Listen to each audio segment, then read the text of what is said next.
Because on this day, In 1952, in Ottawa, Canada. Canadian. He's Canadian. It's Canadian Day, actually, today.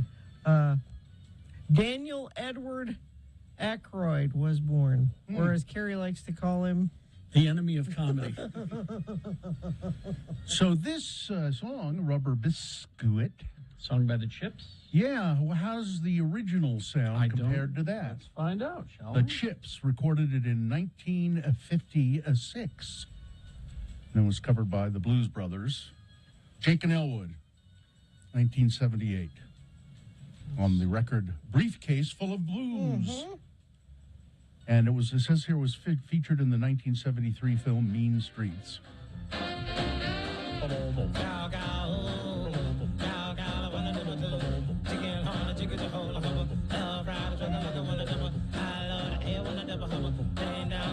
Good.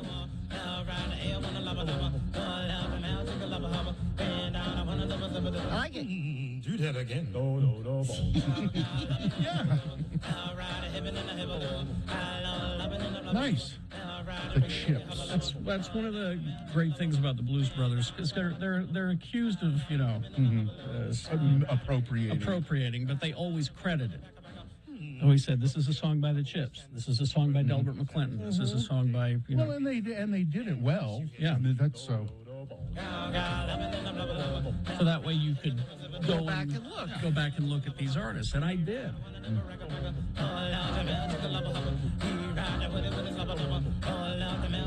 I could listen to this all day. I just put it on a loop and walk around.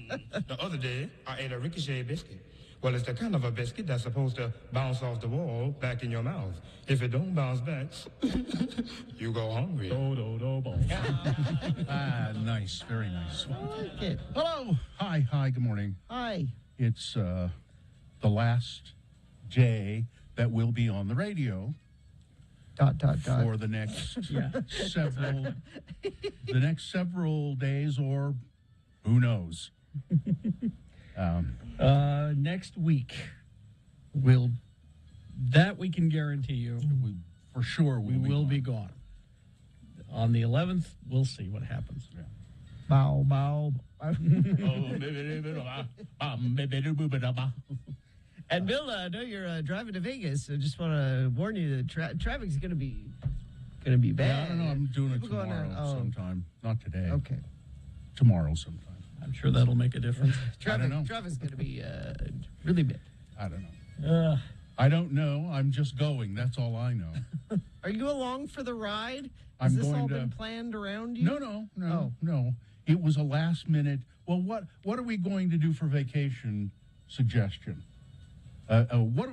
Because that question was asked like 6 days ago or 5 days ago. Well, there's not really a lot we can do. No. In that little time, planning and all of that. Why don't we go down to Las Vegas? Not because we like Las Vegas. We don't really. My wife hates it. I'm not keen about it. The Kiss Museum opened. Yeah. However, there are good shows there. And your family likes a pool. And there's good food there. And so we got a Airbnb just a little bit off the strip with a pool. It's a house in a neighborhood. And you're like private pool. Yeah. Oh. Yeah, I'm not swimming in other people's pee. What? I'm swimming in my family's pee. In that homeowner's fee. Yeah. The family that was there before them. It's an interesting situation, this Airbnb. It's in a neighborhood apparently that has very strict rules about noise. Really? Yeah. I mean, you don't be partying after 10 o'clock. Well, because that's the thing with the Airbnbs now is they just are. Well, they're party houses. Party around. houses, Yeah, yeah. the whole Airbnb. But this apparently this whole neighborhood is that way, and they have and the guy who owns the house even says, I have sound monitors in the house, and if you violate the rule, I'm going to come and throw you out. What's a sound monitor? That sounds made up. I think. Oh that's no, pretty cool. we have sound monitors. Why would that be made up? You can put little. sound monitor? A microphone? You can put a device in that if something is beyond the noise level, it activates. But if it's a microphone, that means some weirdos listening to everything you're doing there. That's Yeah, I don't think that's not the case. That's not what it is. It's Well, don't have a party. well, I won't. You were going to have a big rager, yeah, weren't you? yeah, right around the pool. Yeah, around the pool, big raging. Yeah.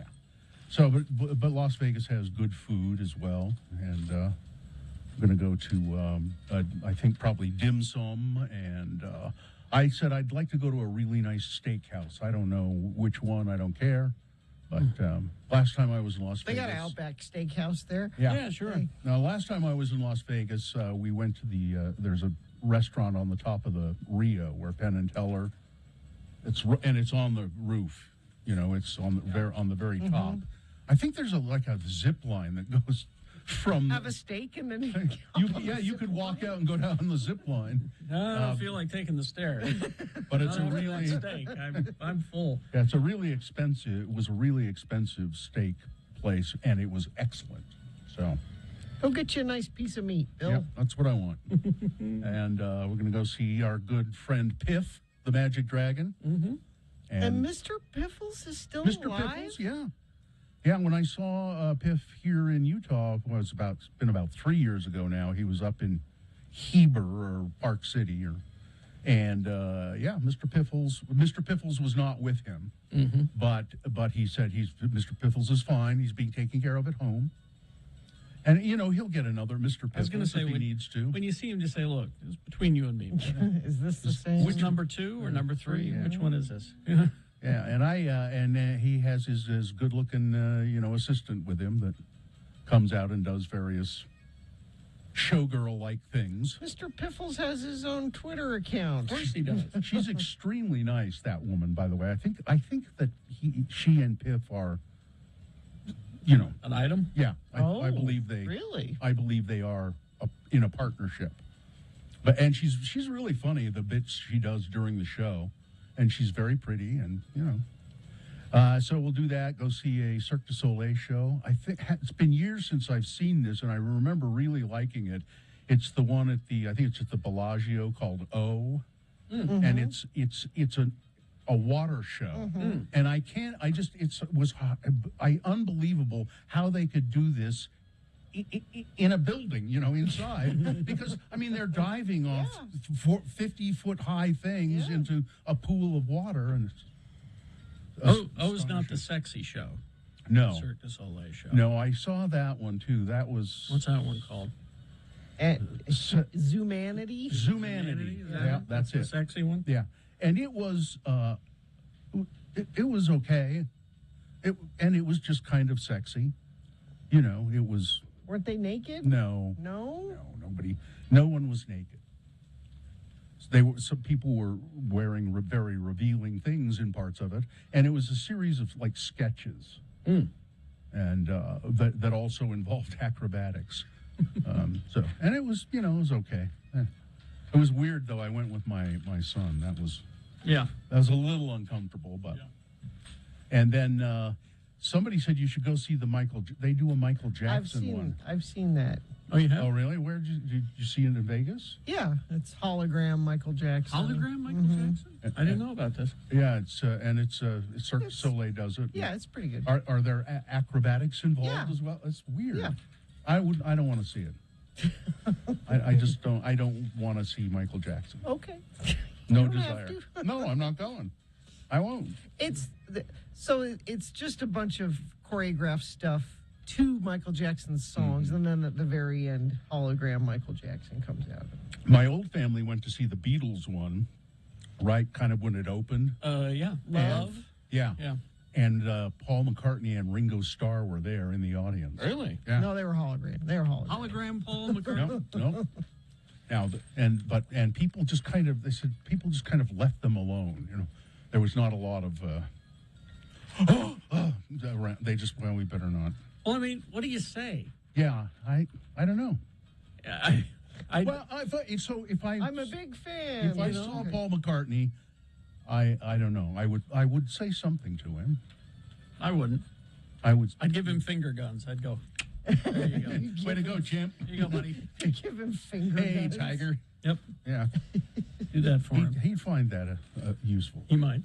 Well, anyway, we ought to get this thing going, and then this might be the last time you get to check in. Yeah. 877-602-9696. That's the phone number to use to call us and say goodbye, Radio from Hell, goodbye, so long, arrivederci, or whatever you would like to talk about. 877-602-9696. That's the number. We always like to hear from you in the morning, or you can text us at 33986.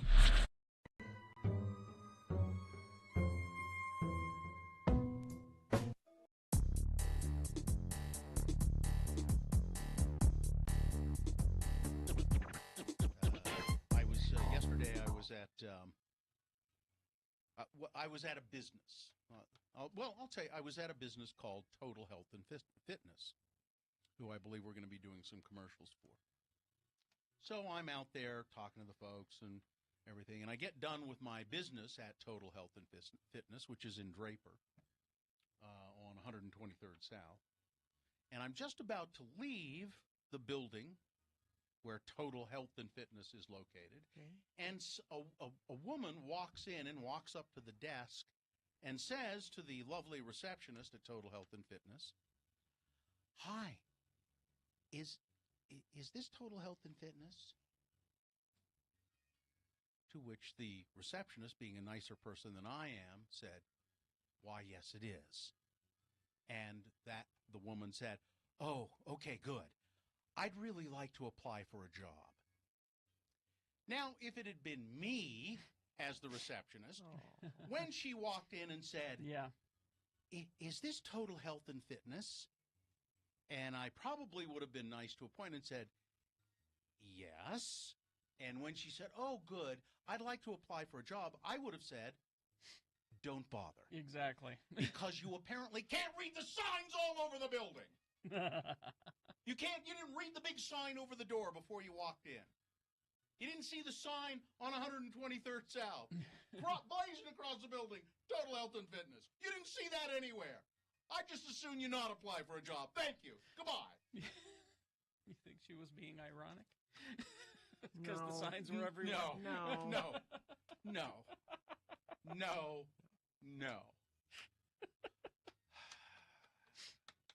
The receptionist did say she's way nicer than I am, but it was probably true. I don't think she was just trying to be nice. She said, "Well, we're not hiring right now."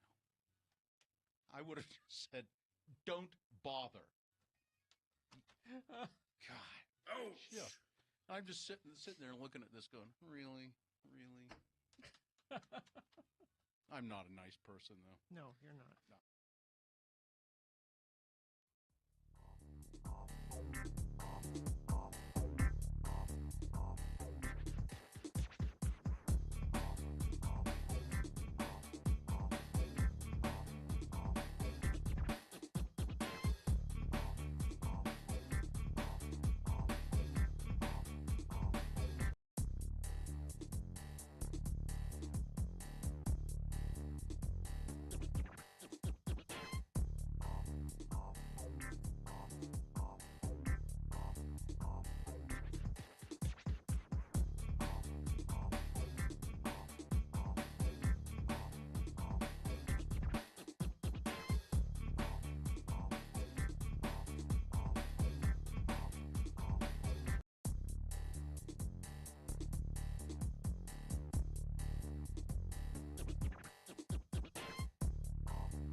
8:20. Let's get this over with. Yeah, you should do that while you got a chance. 877-602-9696.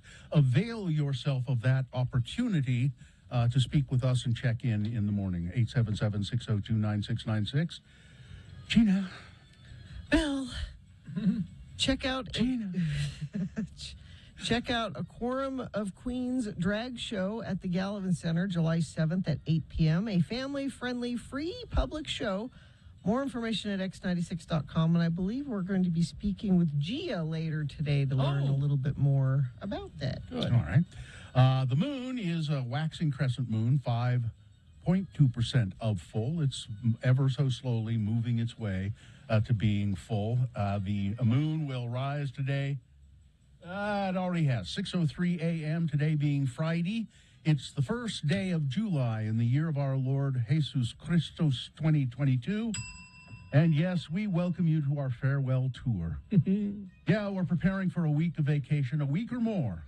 We are Radio from Hell, the Lords of Morning Radio for the time being. Carrie Jackson, Bill Allred, and Gina Barberi. Thank you. Thank you very much. No, you're too kind. No, please. Please, you're too kind. No, please, be seated. Be seated. We have Katie for short as our producer. She's just a great producer, keeping things going. And then we have Miriam and Cameron Diaz helping out as well, I believe. All right. Let's begin. 877-602-9696 if you feel like checking in. This is Brian. Hello, Brian. Hey, good morning, Lords. Yeah, what's up with you, Brian? Just embarking upon a long Independence Day weekend, and I want to wish you guys a safe and happy Independence Day, and enjoy your vacation next week. Just real quick, Brian, the Supreme Court has voted 6-3 that it's no longer Independence Day. It's Independence for Some Day. That's what they have ruled. I feel independent. So, what are you doing for the? And by the way, you say safe and good. You always have to say, prepare for a safe and sane. Sane? Yeah, sane. That's what they always say in the news. I don't care if you guys go insane over the weekend. Okay. Enjoy. A little crazy. What are you going to do? We just got a little pool set up. We're just going to have a 4-day pool party and just enjoy the weekend at home. We've got the parade that comes by our house, and we're going to watch that on the 4th. And then just, get the fire pit out, enjoy the weather. Fire pit, blow up pool.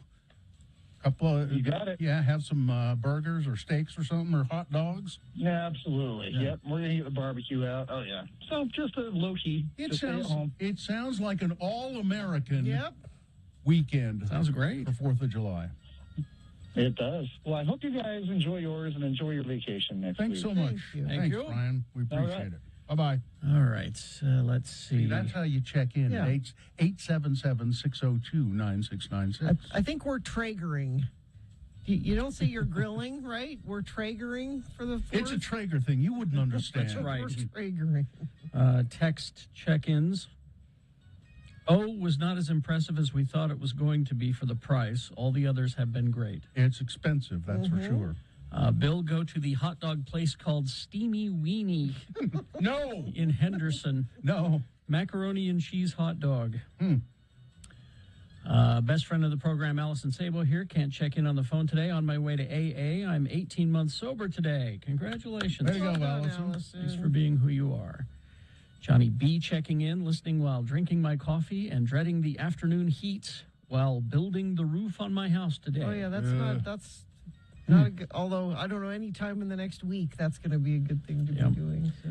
Ron the Carpenter, miss you already. Perry City listener checking in, just got back from camping and luckily no one got lost. Perry City, that's up there on the Yeah. famous Fruit Way. No one got lost going to the bathroom. Like Carrie does when he goes to Let's see.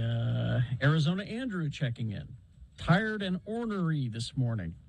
Can't drink caffeine because I'm getting my first tattoo later today. Question. Why can't you that a drink thing? Why caffeine? can't you? Katie's nodding. Is that All a right. thing? What does it do? I've no, Katie says you're fine. You can have caffeine. I have had caffeine. Why- I've been why drunk would- when I got a tattoo. Why would they say you couldn't? I've what never would- heard that. No, I've never heard that either. And I have 4 tattoos. Maybe because caffeine makes you jittery and you want to be Nah. relaxed. Yeah. No, it's so his tattooist is filling him full of bunk. There's you. Oh, Andrew says it's a blood thinner. Caffeine is. Yeah. Eh? If minor, just no. Bill says no. Have a cup of coffee and go on. And then if you bleed out, blame me. Well, and what's your? What we need to know what your tattoo is, Andrew. Yeah, what do you? Yeah, you can't just text that you're getting a tattoo. What is it? A tattoo of what? Yeah.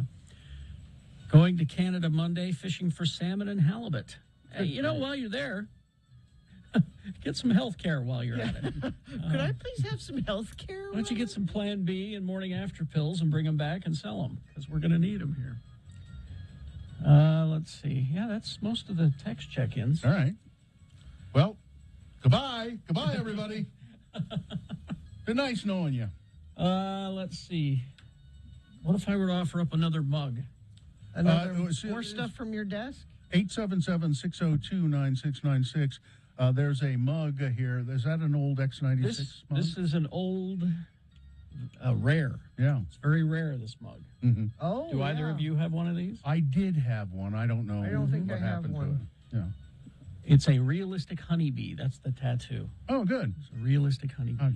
877-602-9696. Oh, it's Andrew from the chat room. Oh. He says it's a blood thinner. It slows down healing. Okay. Whatever, Andrew. Anyway, 877-602-9696. If you want to check in, and Kerry will give you that mug from his desk. It's black with a silver X96 logo on it. Has it had your lips upon it? Many times. Yeah. Somebody says my wife is getting a beetle tattooed on her stomach today. Don't do that. Ooh. I wonder. I'm Why sure a there's beetle? a reason. There's a realistic look. There's a beetle on you. No, it's You want people to. I hope it's not Ringo. Well, yeah. they spelled it beetle. They didn't spell it beatle. Beatle. The Beatles. All right. Oh, there's somebody right there. Well, It's a little late. You know, people are already leaving for vacation. Yes. they are, yeah. Yeah. So, We're going to have trouble getting phone callers for our contests later. You mean for people trying to win Lost 80s live tickets or Black Keys tickets? We're Yep. going to have a hard time? Mm-hmm. oh, there's Stephanie from the chat room on line one. Well, I'm more than happy to give her that mug. She, of all people. Hi, Steph. How Hi, are Steph. you? Good. How are you all? Yeah, you know. Yeah. So. Well, I just called to say have a good vacation. Thank you. I'm not a prayer, but you know, I wish to all the forces in the universe that you do come back that next Monday. Mm-hmm. We all need you. Well, we'll see. We're talking about it. Yeah. we're in negotiations. There are conversations. There are people in suits that are talking to other people in suits. Mm-hmm. And then they're talking to our guy who only occasionally wears a suit. Yeah. But Well, Stephanie, do you want that mug? you want this mug? Yes, absolutely. Okay. Okay. It's all yours. Well, hang on, and Katie will. I mean, you sort of know what to do anyway, but Katie, hang on. We'll get that all taken hang care on. of. All right. Thanks, Steph. Traffic, Gina, please. Well, you know, it's going to be pretty nasty traffic today. Everybody Why are you going doing that? Because if you listen to KSL this morning, that's the only news story happening. Nothing else is happening on the planet traffic. except for people traveling. Yeah. That's it. There's a crash southbound US 89 near the I-15 interchange in North Salt Lake. Vehicles are on the right shoulder near Beck Street. Stalled vehicle northbound Mountain View corridor just after 126 South Light in Harriman. Left lane and shoulder are blocked there. And what are you seeing on the roads? You can text us if you have a mind to, and it's safe for you to do that. 33986. Big boy news and a pinuendo all coming up in the next break. Stand by. X96. Hey.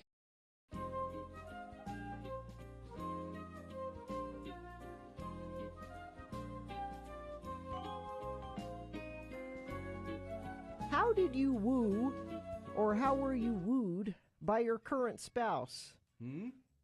How did you know they were, quote, the one? Thank you for considering my question. It was the neoprene bustier. That's how I knew. You should tell people about them. Don't just say that. That's how Tell- I knew tell them she was the story. one. It was it was the neoprene bustier she was wearing. I went, yeah, she's the one. Yeah, that's the one right there. We were at a live studio audience up at the Einstein's Bagels in Olympus Cove. Mm-hmm. And she was there with her friends. I have to credit Artie Fufkin, actually. Really? Because I sat there and Artie overheard me. I was like, yeah, I want to go and ask her out, but I just. And what was great is that she just didn't care. She was having none of it. She was tired. She was dragged there by her friends. She didn't care. And Artie said, "Well, you know what you do? You pass her a note." Like in school. Like Yeah. in school. Yeah. That's immediately what I said. What, like in school? He goes, yeah, pass her a note. And I did pass her the note. This is I know this is weird, but if you wouldn't mind, get coffee later. Check this box. Yes or no? She still has the note. Really? Yeah. Yeah. And it kind of went from there. I was single at the time, and Mary Claire, my mother, said, "Well, are you dating anybody?" "No, I'm not dating." "Well, are you? Are you talking to anybody?" And I said, "Well, I've kind of been emailing with this guy from college." For a year. And she said, "Joe Jones?" She totally plucked his name out of the air, and I said, "How did you know?" And she said, "'Cause he was the best-looking guy you went to school with." So Mary Claire knew he was the one before we ever went out on a date. We went out on a date, and we were married 3 months later. It was, I guess you could say it was a year of wooing via email. 3 months. It took 3 months for his divorce to be final, right? That's another story.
Why do you discount bird flu? Because that sounds too nice. It's going to be. How about avian flu? You feel better about avian flu? That's the same thing, isn't it? Yeah, but it calling it- sounds. I don't know. Swine flu. You think swine flu? The Hong Kong flu, the Asian flu. What was the one that there was the big The epidemic? Spanish flu. Was it the one? Was that the one that killed a Yeah. lot of people in the early part of the century? I mean, really, in America, it killed hundreds and Spanish hundreds flu. of people. That sounds meaner. Spanish flu. Don't you laugh at the? You're gonna remember we have a storage room in our house. It's full of toilet paper, just in case. Just in Because it case. causes such The bird- horrible diarrhea. You're That's you're why. gonna That's- run out of stuff, and you're gonna come knocking on my I door. need toilet paper. Is that the first thing you grab when you loot the store? When you have When you loot the store, not you run to the bottled toilet water, paper? not medicine. Yeah. Because you don't think about toilet Help! Yeah.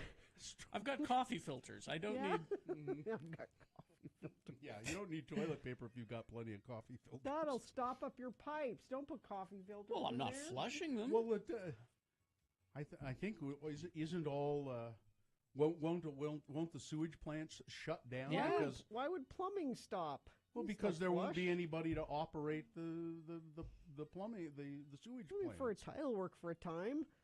For a time, but pretty soon, a post-apocalyptic world, plumbing goes too. I don't know, when the power's out, my toilet works.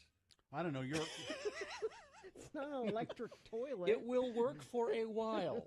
I took a class on surviving the Did they zombie talk about apocalypse. They toilets? talked about this. What did they say? Your toilets will be okay for a while, but then the sewage treatment plant stops treating sewage because there's nobody there. Yeah. It'll back up. Then it'll back up, Yeah. and it'll be eventually. You'll be able to go for a while. Things get ugly. You watch The Walking Dead. That's why we're They gonna never have, really that's- address where they go to the bathroom. They don't. Do you know what they don't address? Periods. Oh. How No, many- they have have they because when addressed when they've been periods? stealing when they were stealing stuff from Mhm. a store Did they? when they were say get- looting. Yeah. Yeah. Hmm. See, I'm good because I had the hysterectomy, so that is one thing I don't have So to you're- worry Is that about. why you had So it? you're ahead. You're My ahead. doctor said you don't need this. I'm like, no, in the apocalypse, I don't want to deal with having a period, so Mhm. take it out.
Seven right now. Big Boy News and Opinioendo brought to you by The Young Automotive Group, locally owned, 25 stores, 8 locations in Ogden alone. Shop Ogden Automotive and Power Sports today. Check out the inventory online at youngautomotivegroup.com. Think young, think Ogden.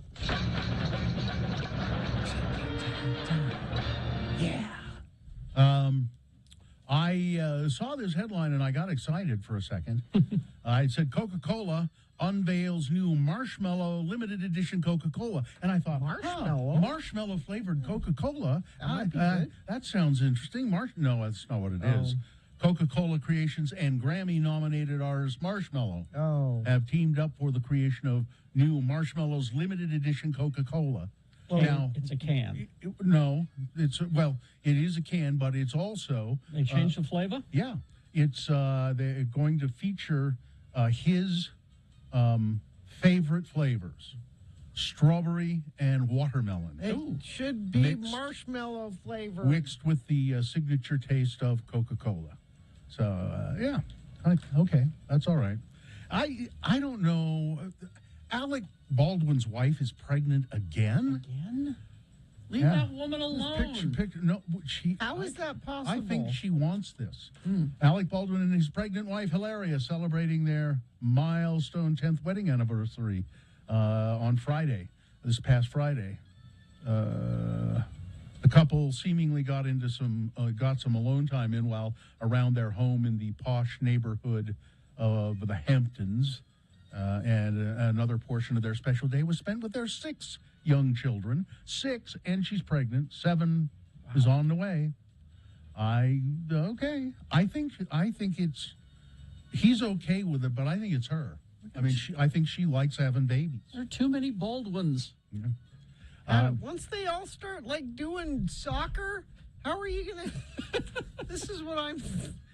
They can. How will you Think get about the carpooling and all How that. will you get Gina, to all their They things? they can afford people to take them to all of their things. No, but you have to be supportive of your children I- and be at their things. How can you listen, be at all of I, their things? I give them a note and a picture of me, and send them to the soccer match. It's the note says go, and there's a picture of me. That's all you need. Let's see. James Bond producer Barbara Broccoli has revealed that it's going to be at least 2 years before the next 007 movie begins filming, and that the task of finding an actor to replace Daniel Craig has actually not even begun. He says because it is a reinvention of Bond. I'm thinking they might go with a woman. It's a reinvention of Bond. Why not? Charlize Theron. Speaking to by the way, do you have Jack White's? Do we have the James Bond theme song he did? Let me look. What's it called? Another Way to Die. Anyway, but Barbara Broccoli says it's going to take a while. We haven't even looked yet for a Bond replacement. People are lobbying for Tom. What's his name? Lucifer. Tom Lucifer? yeah. The guy who played Lucifer. Yeah, he'd be good. Jack White says that his James Bond theme is one of the most divisive things he's ever been a part of. Really? Yeah, he wrote and produced the track featuring Alicia Keys for the movie Quantum of Solace. He says it's one of the most divisive things I've ever been a part of. Why? Here. It's a good song. To this day, it's straight across the board. People always say they either love it or hate it. That's what he means by divisive. Well, you can say that about every Bond song. There's no. I mean the theme music. That's what I mean. There's no middle ground. There are people who hate the song so much, or people who love it so much. Nowhere in the middle. It's strange.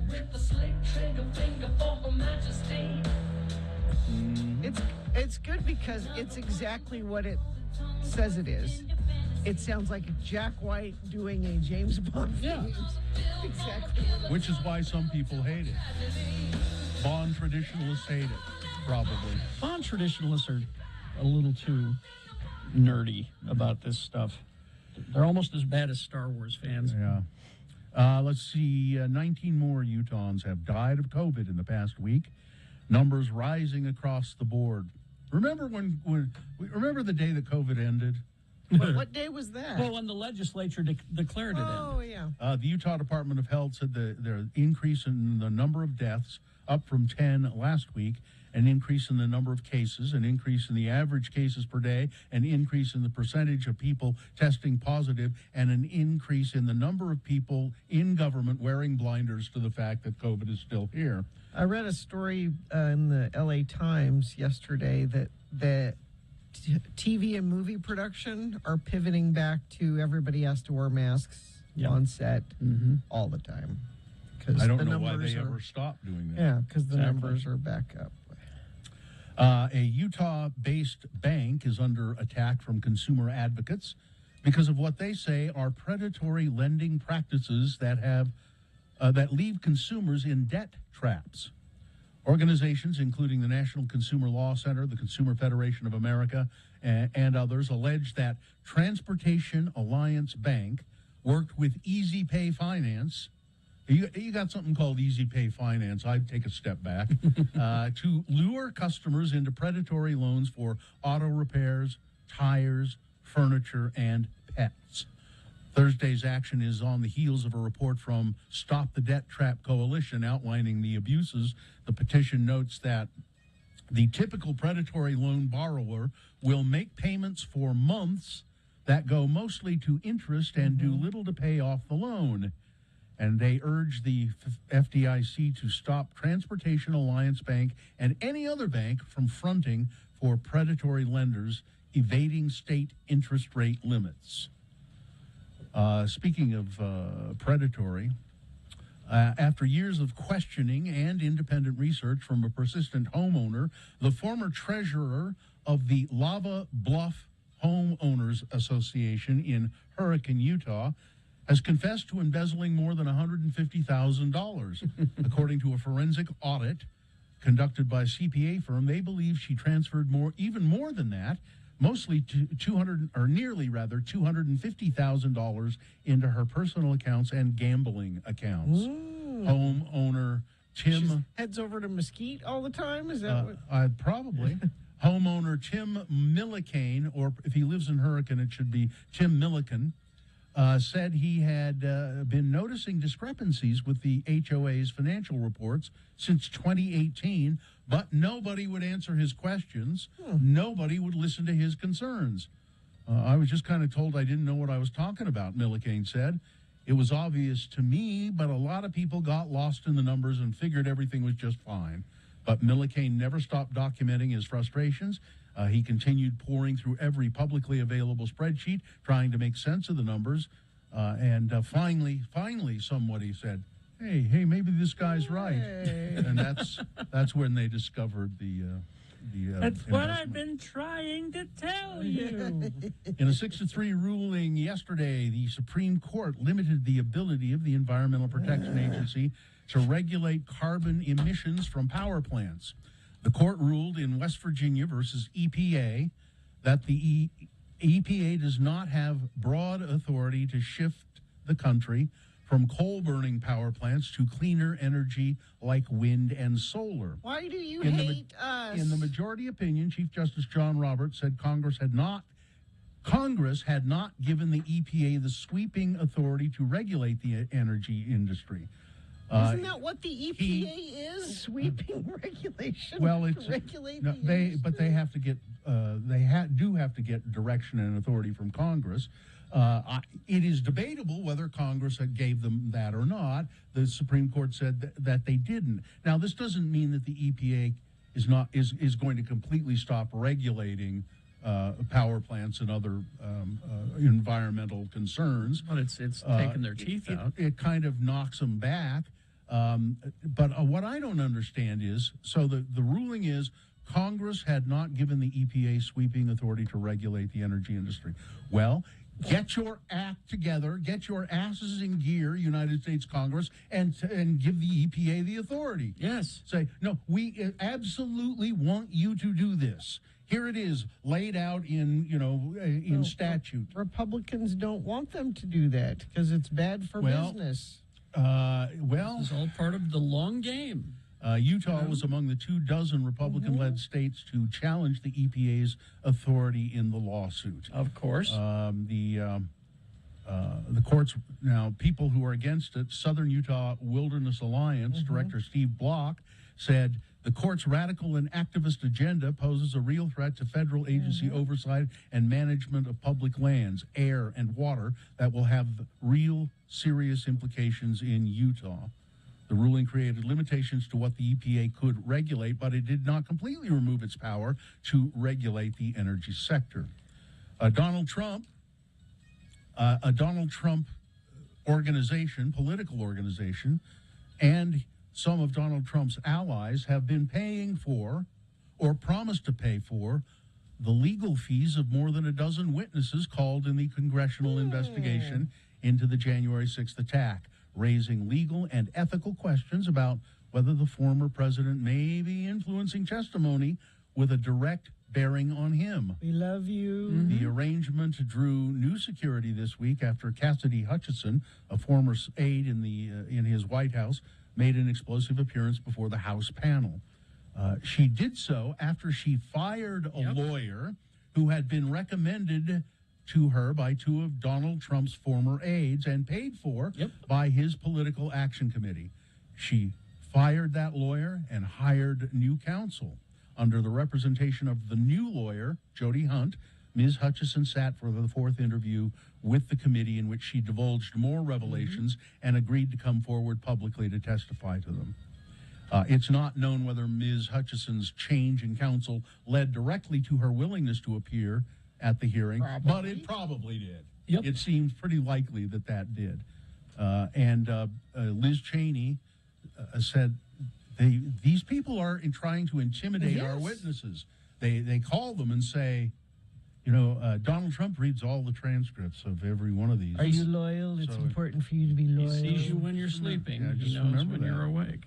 And there was a moose on the roof. You and me and a moose on the roof. It was It's a weird picture. It's a dude ranch in Montana, the ranch at Rock Creek, and visitors said, "Look up on the roof there's a moose up there." It was a peculiar sight captured on video. Asked if it was common or dangerous for the moose, ranch spokeswoman Krista Johnson explained that a portion of the granite lodge at the facility is built into a hillside. So the moose can walk onto the roof, but then he walked right up to the edge and looking down at the ground, which reminds me, as I was coming to work today, fortunately there was a red light because a deer ran across the crosswalk right in front of my car and off on, yeah. Now, see, the deer should be up where I live, not down here where you live. Maybe in and the I don't- winter they come I down don't see here. any deer anymore where I live. There are several and have been for months in my neighborhood. There are a lot of deer over there at the cemetery. Mount Olivet. There are for my mother and my mother-in-law's funeral at the Salt Lake Cemetery, the big one. While we were there, a deer went running past. They're everywhere, except where they should be. Except where they should be. Yeah. All right, that's it. Sports, weather, traffic. Well, you just don't understand, Bill. I told you should make this a boner candidate, and you didn't. In a cataclysmic, it says here, move. This is a big deal. Yep. I almost asked our attorney to come on this morning and help us explain this. Well, it's just it weakens the league. It weakens it, and so there's not as much money. In a cataclysmic move that will change the nationwide landscape of college sports, USC and UCLA are leaving the Pac-12 for the Big Ten in 2024. It's a significant development that impacts each Pac-12 member institution and alters the landscape of intercollegiate athletics. That's from Utah President Taylor Randall and Athletic Director Mark Harlan. They said in a joint statement, what's going to happen is your better teams in the Pac-12 are also going to start lobbying to move because there's no reason to stay in that conference. It's not as sexy. No. No one will care. Those two teams, a lot of people like them. Well, and it's all about the TV money. Yeah. It would be great, I think, if we just had an East Conference and a West Conference, and the winner of each conference played for the championship. So the Super College Bowl. Yeah. Why don't you propose that? They'll listen to me. Sure, why not? So you'll see other moves probably coming soon because there will be a domino effect here, and it could end up with Utah being in the same conference as BYU, and then they definitely would play each other every year, which I think everybody would kind of like. They would like that, yeah. But does this mean that I thought I saw? I only know what sports I know from people I follow on Twitter who are also sports fans. Yeah.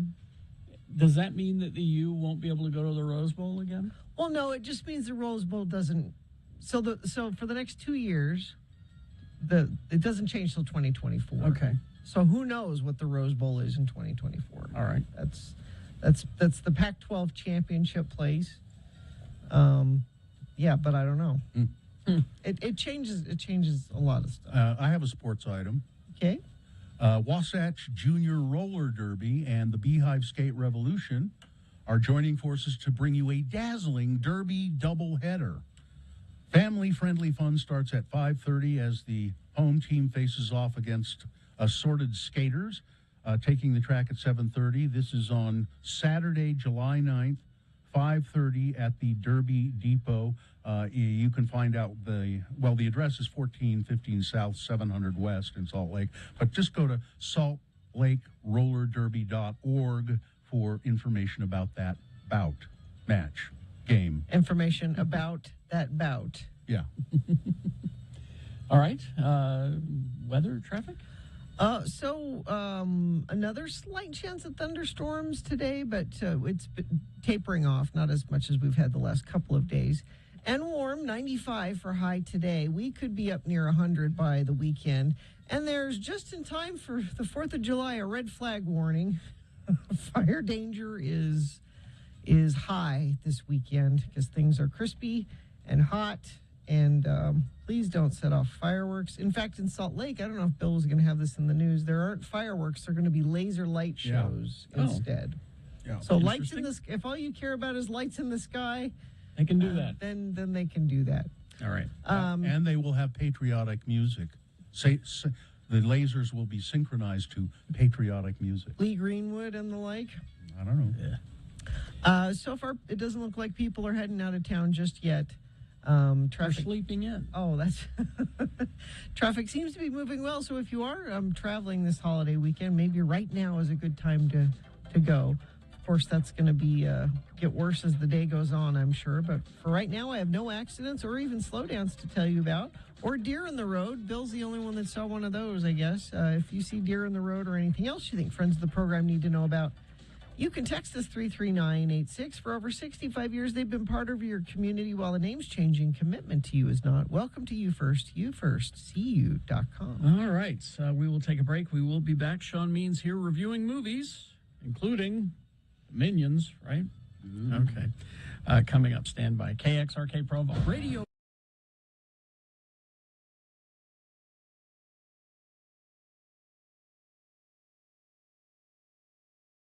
Stick. Spell it with me now. S-T-I-C-K. And now we'll use it in some dialogue between our two Utah friends, Elder LeGrand Ardun Jr. and his wayward friend LeVar. The boys have gone to a local building supply store for plumbing fixtures. Let's listen as a conversation ensues. Again, the word is stick.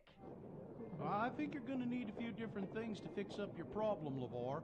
Just a tube of caulk ain't going to do the trick. Well, I'll take your best advice on this job, LeGrand. I mean, that toilet's got to where it's leaking so bad, just putting towels around the base ain't holding back the flow no more. I mean, it worked for a couple of months, but this morning I was ankle deep in water, clear out to the kitchen. What do I need to buy here? Well, first off, you're going to need a wax seal, and then you're going to need to replace that float ball thingy. And then caulking around the base should finish you up. Well, I guess they should have all that stuff here to Chris and Dick. Should have. Them two guys know how to stock hardware. Oh, you know them?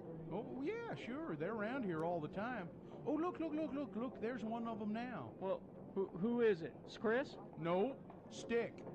The guy with the beard, Stick? No, the guy in the Oshkosh overhaul, Stick. The guy with the beard ain't nobody. Hey, LeGrand, look. What? Looky, celebrities shop here to Chris and Dick's. Look over there, KSL people. Stick Norris. It's not him. Oh, but it's Stick's co-worker, KSL people, Bruce Lindsay. Yeah, Bruce Lindsay. Hey, how come he has a different last name than his dad? Why ain't his last name Norse like his old man's?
Sean Means is here to review movies, brought to you by... Just when you thought it was safe to go back into the theater, well, it's safe. Go enjoy cult classic cinema Fridays and Saturdays at 9 p.m. during Broadway Theater's Summer Showdown. Get tickets and info at saltlakefilmsociety.org. Well, here he is in the studio in the flesh, Sean Patrick Means. He's the culture editor of the Salt Lake Tribune. He's a movie critic, and he's an all-around good egg. You're a good egg. You can read Sean's stuff at the best place to go is moviecricket.net. Mm-hmm. Correct? Yep. All right. Hi. What do you got? Well, we got one art house movie and we've got 3 regular films. We'll start with the art house. It's called Official Competition. This is from Spain, and it's a very funny satire of movie making. You have this rich guy who wants to leave a legacy behind. He's realizing, he's got money, but what good is that? Is that Antonio Banderas? No. So he decides he's going to bankroll the movie. And I know, Mr. Burns did that on The Simpsons once. But yeah. Senior Spielbergio. Well, he hires the best director available, who's this eccentric experimental filmmaker played by Penelope Cruz, in a crazy red wig. It is just like, poof. It's really cool. Picture that. It's really funny. She wants to hire 2 actors who are different from each other, so they'll have dramatic tensions. One's this stage actor, respected thespian, played by Oscar Martinez, who's a famous Argentine filmmaker or actor, and the other is this Hollywood movie star who's more flash than substance. That's Antonio Banderas. Ah, okay. There we go. It's weird that Penelope Cruz and Antonio Banderas have known each other for a very long time. This is the first time they've really done a full-blown movie together. Really? They did one scene together in an earlier Almodovar film, and they were both in Pain and Glory, which was Almodovar's film from a couple years ago, and she played his mother in flashbacks. But not in the But they same didn't have any scene. scenes together. So they're together here. It's really cool. Okay. What's funny here is watching Penelope Cruz force these 2 actors to perform different exercises during rehearsal and playing on their vanity. There's one scene where she hires a crane to hold a 5-ton boulder over the patio and puts them under it to do a scene together. I would say no. And the payoff to that scene made me laugh so hard. It is unbelievable. No. It is it's kind of edgy, but it's really funny. Official Competition is playing at the Broadway, and I'm giving it 3.5. Any nudity? Yes. Okay, good. Not Penelope Cruz. Oh, yeah, no. Or Antonio Banderas. Okay. 3.5 for Official Competition. Yeah. All right. Well, let's get to the fartsies, and it looks like you're starting with the Minions. Start with Minions: The Rise of Gru. This is the 5th movie with those little yellow monsters. People love them. No. Other people, maybe, I guess. Yeah. They started in Despicable Me, which was a really good movie. I mean, the first one was so good. Okay. But the Minions were sort of a side thing there. The important thing was Gru and the girls. Kids, This one is not at all funny. The Minions have teamed up with 11-year-old Gru, still voiced by Steve Carell. It's 1976, so there's a lot of jokes about disco and bad fashion. There's a lot of mentions. The kids will love that. Yeah. Gru wants to join the baddest bunch of supervillains out there called the Vicious Six. But they don't take him seriously. He thinks, you're just a kid. Go back when you actually do some crime. So to get their attention and show he's serious, he steals the thing they just stole. All right. And so there's a chase. All right. What is not happening is funny. Is anything funny? With one small exception that is about a minute worth. This is a movie that leaves space for jokes, but then and makes references to remind you of past jokes. Joke goes here. Yeah, like Gru. There's you see Gru's mother, voiced by Julie Andrews, belittling him. You see Gru's gadget guy, Dr. Nefario, voiced by Russell Brand again. Yeah. And it's like basically there to say, remember when these characters were in other movies and that you thought they were funny? Well, here they are again. And without actually giving you anything new to laugh at. So it's terrible, terrible, terrible. How many stars? 1 star. 1 for Minions: The Rise of Gru. Sounds to me like that's generous. Possibly.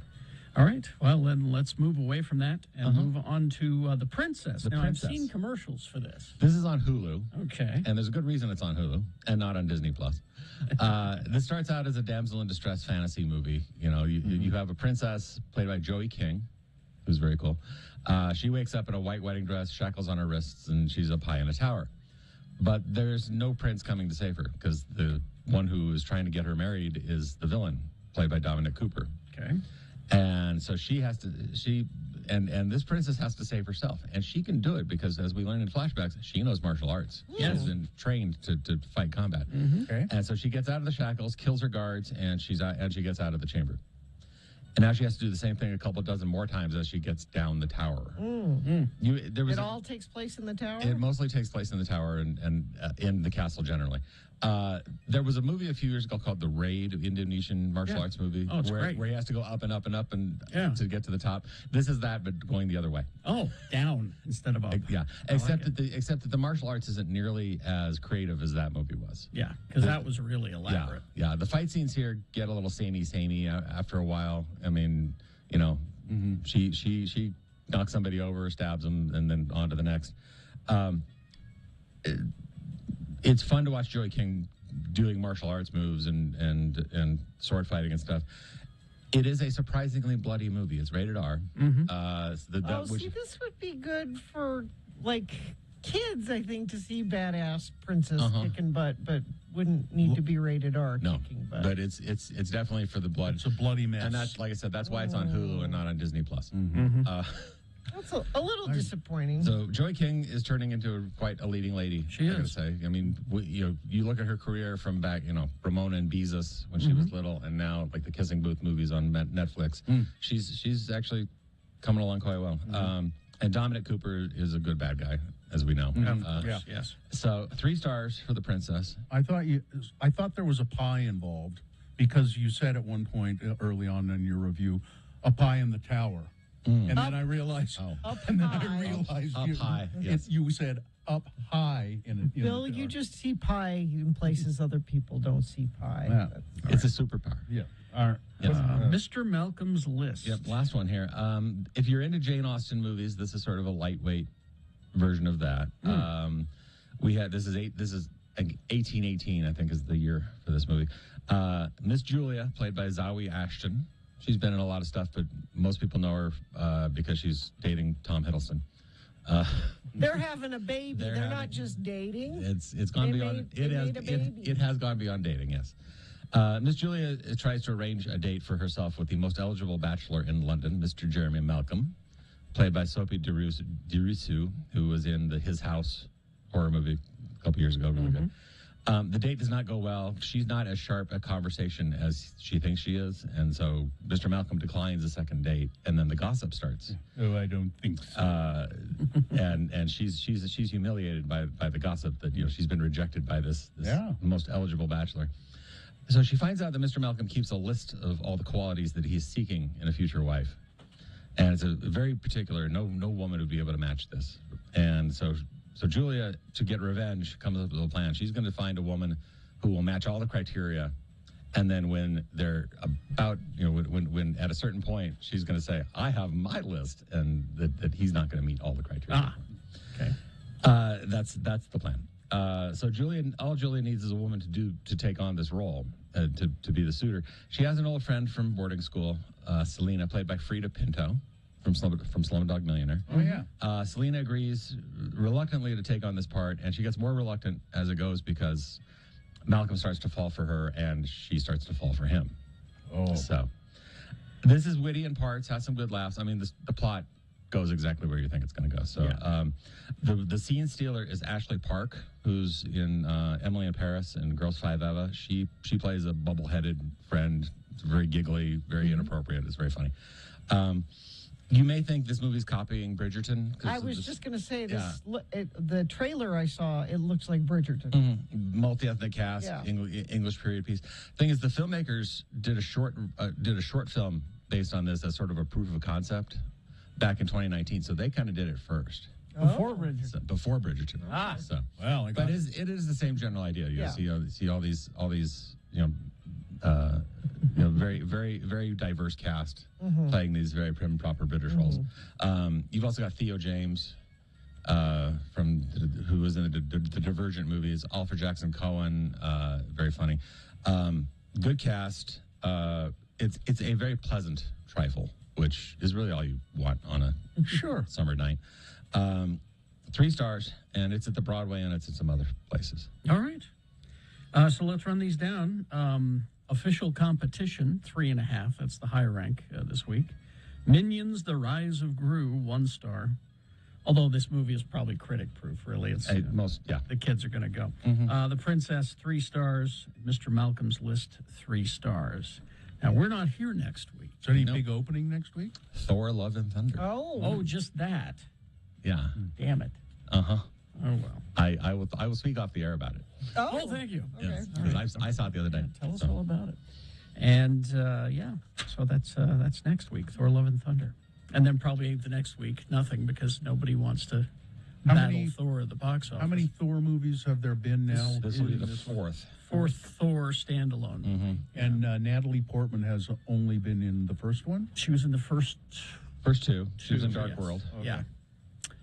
When you guys get back, we will have Paws of Fury, The Legend of Hank, which is a dog samurai coming to a town of cats. Yes. It is. Here's the thing, though. That sounds funny. They acknowledge that is the plot of Blazing Saddles. and Mel Brooks has a voice in it. Oh, good. Oh, good. Interesting. Paws of Fury. Also, the other big one 2 weeks from now is Where the Crawdads Sing, which is this. I read that book. Crawdads can't sing? Southern Fried murder mystery. Reese Witherspoon's the producer, but she's not in it. Why is it called the Crawdads Sing? Crawdads don't sing. They do. Apparently, they do here. And this is about a young woman who has grown up in the marsh, away from civilization. You grow up in the marsh, you'll hear all kinds of things. Exactly. Yeah. And them crawdads are singing. Thank you, Sean. All right, traffic, Gina, please. Well, it looks like people aren't leaving town just yet, but it's coming. Traffic will be bad later. Yeah, it's fine. Everything's fine. If you're if you're headed out of town, right now is a good time to do it. But if you're not, it's still a good time to do it. What I'm saying is there's no accidents to tell you about right now. But if you want to tell us about something like, I don't know what this means, 35th South is packed. Yeah, what does that mean? I don't know what that means. Context. Give us a little more information, if you would please, at 33986. Are you searching for Pokemon? Locally owned Haster Games has the best selection of Pokemon, Dungeons and Dragons, Magic, and more. Shop online at hastergames.com or visit the store. 6831 South State curbside service is available. Okay. Here are the boner candidates we'll be considering coming up. Number 1, NRA money and endorsement of QAnon. Number 2, hey, imbecile, watch your back. And number 3, involuntary relocation. All right, we got that for you coming up. Boners and big boy news all coming up. Stand by for that. Brooklinen.com. Don't miss out. It's Brooklinen's summer savings event. It is here. It is happening. And it's time to take your bedding and beach game to the next level. Brooklinen's summer savings event, 15% off site-wide, the entire site, brooklinen.com. Linens, towels, everything, including the internet's favorite sheets. I love my Brooklinen sheets. If you're like me, you're a hot sleeper, whether it's summer or not. Brooklinen's crisp classic sheets help you stay comfy, even in the hottest summer nights. And the Marlowe Pillow, cooling infused memory foam, ventilated zippers, and breathable mesh to prevent heat retention and promote airflow all night long. Perfect for these hot summer nights. So don't miss out. Brooklinen's summer savings event is here. If you can't catch this sale, like if you're listening on a podcast or something, you can still save. Go to brooklinen.com and use the promo code X96 for $20 off of your purchase of $100 plus free shipping. BROOKLINEN.com and the promo code X96.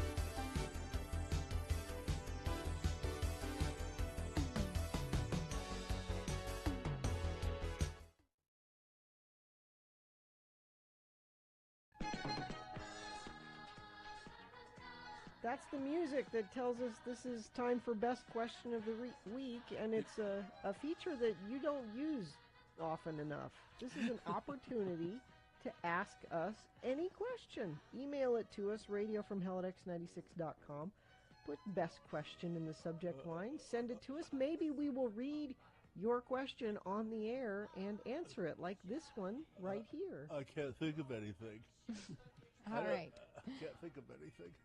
So this question comes from a loyal listener. It says, how did you all meet Dave the Flower Guy? He sounds like a great person and was wondering how you all were lucky enough to meet him. Well, I think Dave, back in the day, we had a...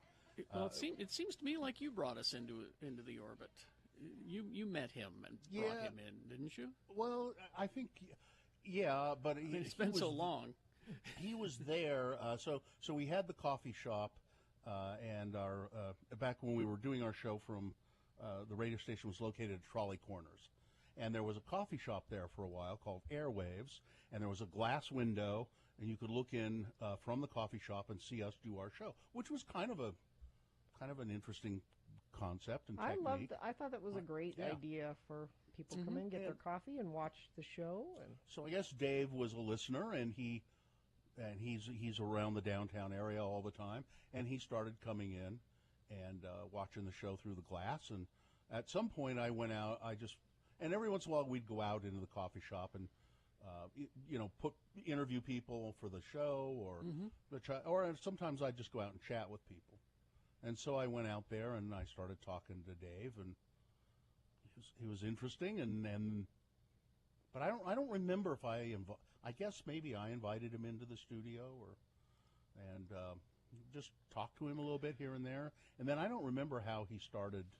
Well, we were always trying to figure out the best way to do Boner of the Week. Yeah. Because we talked about doing it, but we're like, is it just voting again? What do we do? And then I can't remember whose idea it was. It was like, how about just someone, totally unbiased, just one person will decide Boner of the Week. And we knew that Dave listened to the show that intently, that he knew all of them.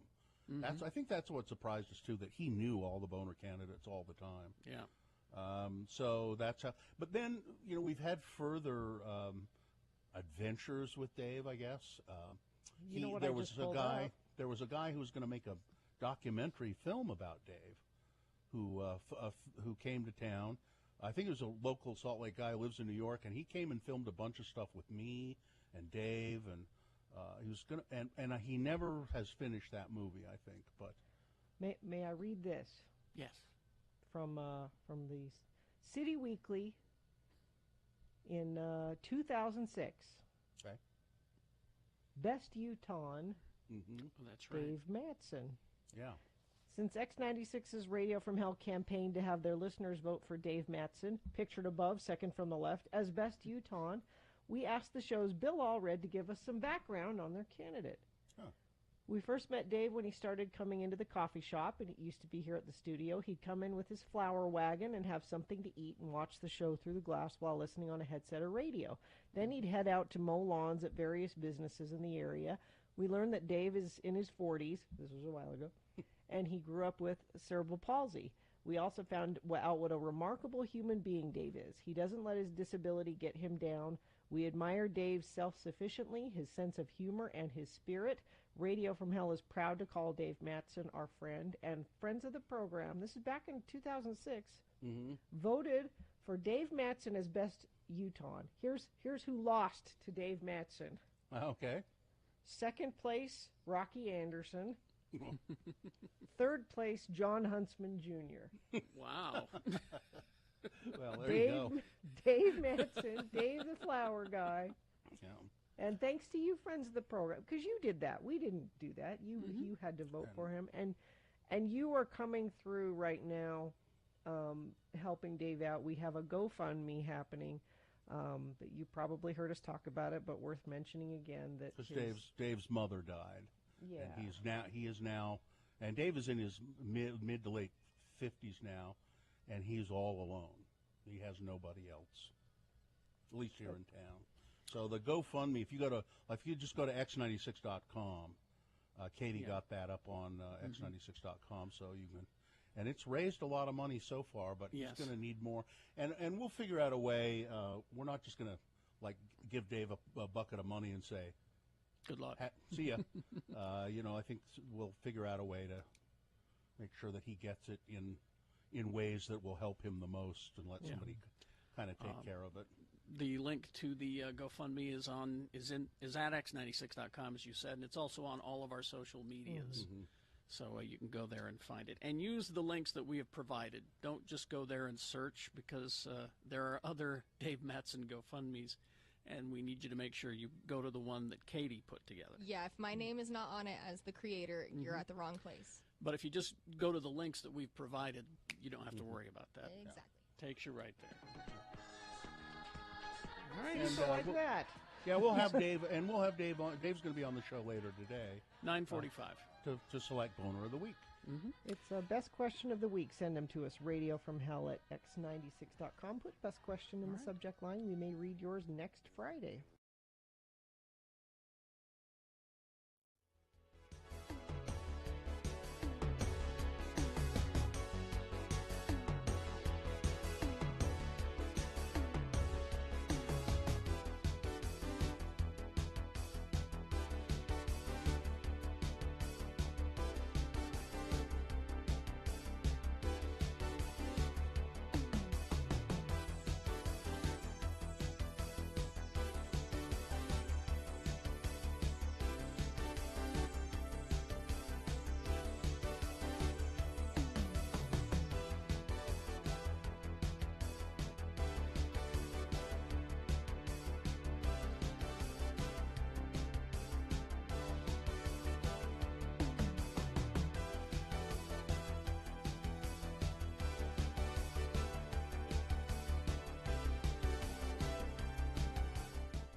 And it is time for Boner of the Day. 3 news stories. These are examples of bad, stupid, or funny human behavior.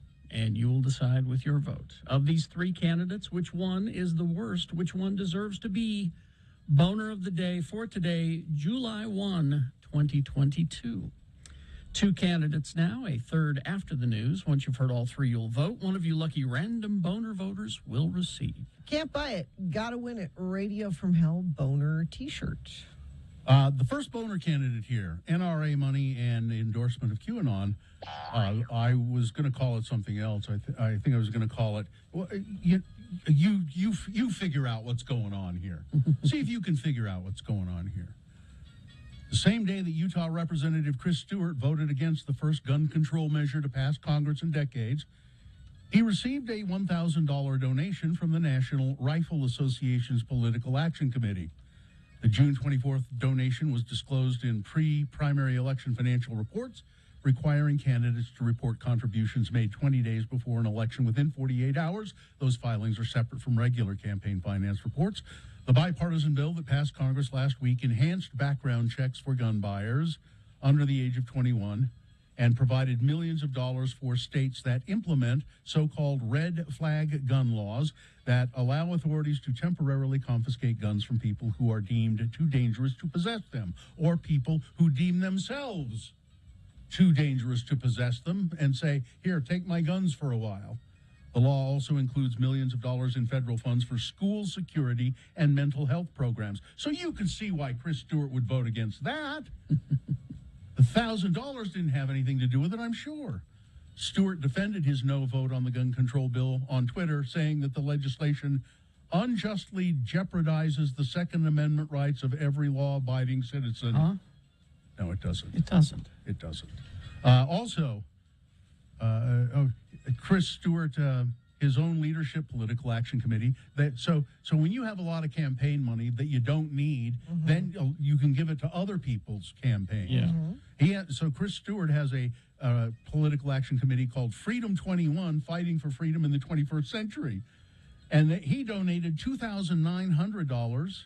So this is money from Chris Stewart to Mayra Flores. Who's that? Who won a special election for a previously Democratic-held congressional seat in Texas earlier this month. The donation was the maximum amount allowed. The donation from Stewart is noteworthy because Ms. Flores, the winner, has promoted the QAnon conspiracy theory on her social media channels. Of course, QAnon followers believe a cabal, among other things, they believe a cabal of Satan worshipers run a global pedophile ring, and that the worshipers will eventually be brought to justice by Donald Trump. So I can see why he would give her money. Sure. Explain yourself, Chris Stewart. He doesn't have to. That's the thing. The boner candidate, could have been just called. What do you think? But it's NRA money and endorsement of QAnon. It's Chris Stewart, everybody. Boner candidate number 2. Hey, imbecile, watch your back. The husband of the mayor of Bluffdale, Utah, was charged yesterday, with multiple counts of assault, harassment, and stalking for allegedly threatening a political opponent who was running against his wife in the 2021 mayoral election. Jason Hall now faces 1 count of threatening elected officials, 1 count of stalking, and 1 count of threats to influence official or public action. Hall is the husband to Natalie Hall, who is currently the mayor of Bluffdale.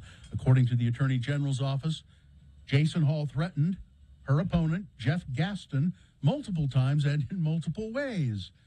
Hall threatened Mr. Gaston physically at a Bluffdale City Park, also verbal threats in person through anonymous delivery of gag gifts as well, and demeaning and intimidating messages to his home and his workplace, and assault and obtaining or disseminating information to a family and coworkers. In charging documents, details about specific emails Hall allegedly sent were disclosed. In one instance, Mr. Gaston received a package to his house with a book on anger management and 2 notes. The note said, "I hope this helps you with your issues, buddy," and, "Hey, imbecile, move out of Bluffdale, apologize, or kill yourself. It's time for you to start watching your back. This is your final warning. Wow. We're moving to the next phase. Do what we ask, or we will do what must be done." Whoa. Mr. Gaston dropped out of the election because of the threats. Really? So it worked. Boner candidate number 2. Hey, imbecile, watch your back. What does the mayor have to say about her husband's this action? It doesn't say. This of course, this is alleged. It's not been found guilty of this, but I would point out that Mr. Gaston decided to drop out of the election. Yeah, that's how you become in positions of power, is bullying. We learned that from who? Orange 45. Coming up in a moment, boner candidate number 3, involuntary relocation. Yep. Boner candidate number 3 coming up after this. Big Boy News and Opinioendo, brought to you by The Young Automotive Group, locally owned, 25 stores, 8 locations in Ogden alone. Shop Ogden Automotive and Power Sports today. Check out the inventory online at youngautomotivegroup.com. Think young, think Ogden.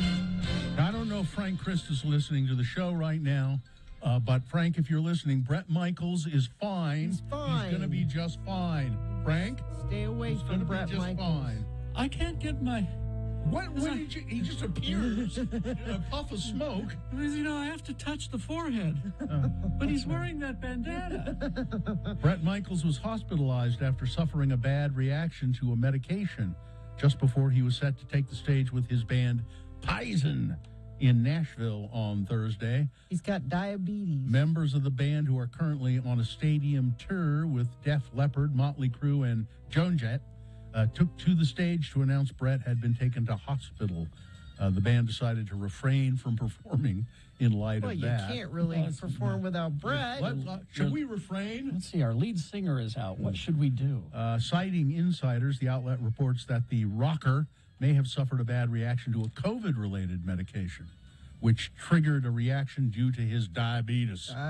It's unknown how this will impact future dates, with Pfizer's website still showing them set to perform at a lot of other places.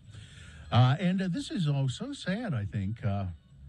There were pictures of Linda Evangelista in public. She has not been seen in public for a long time.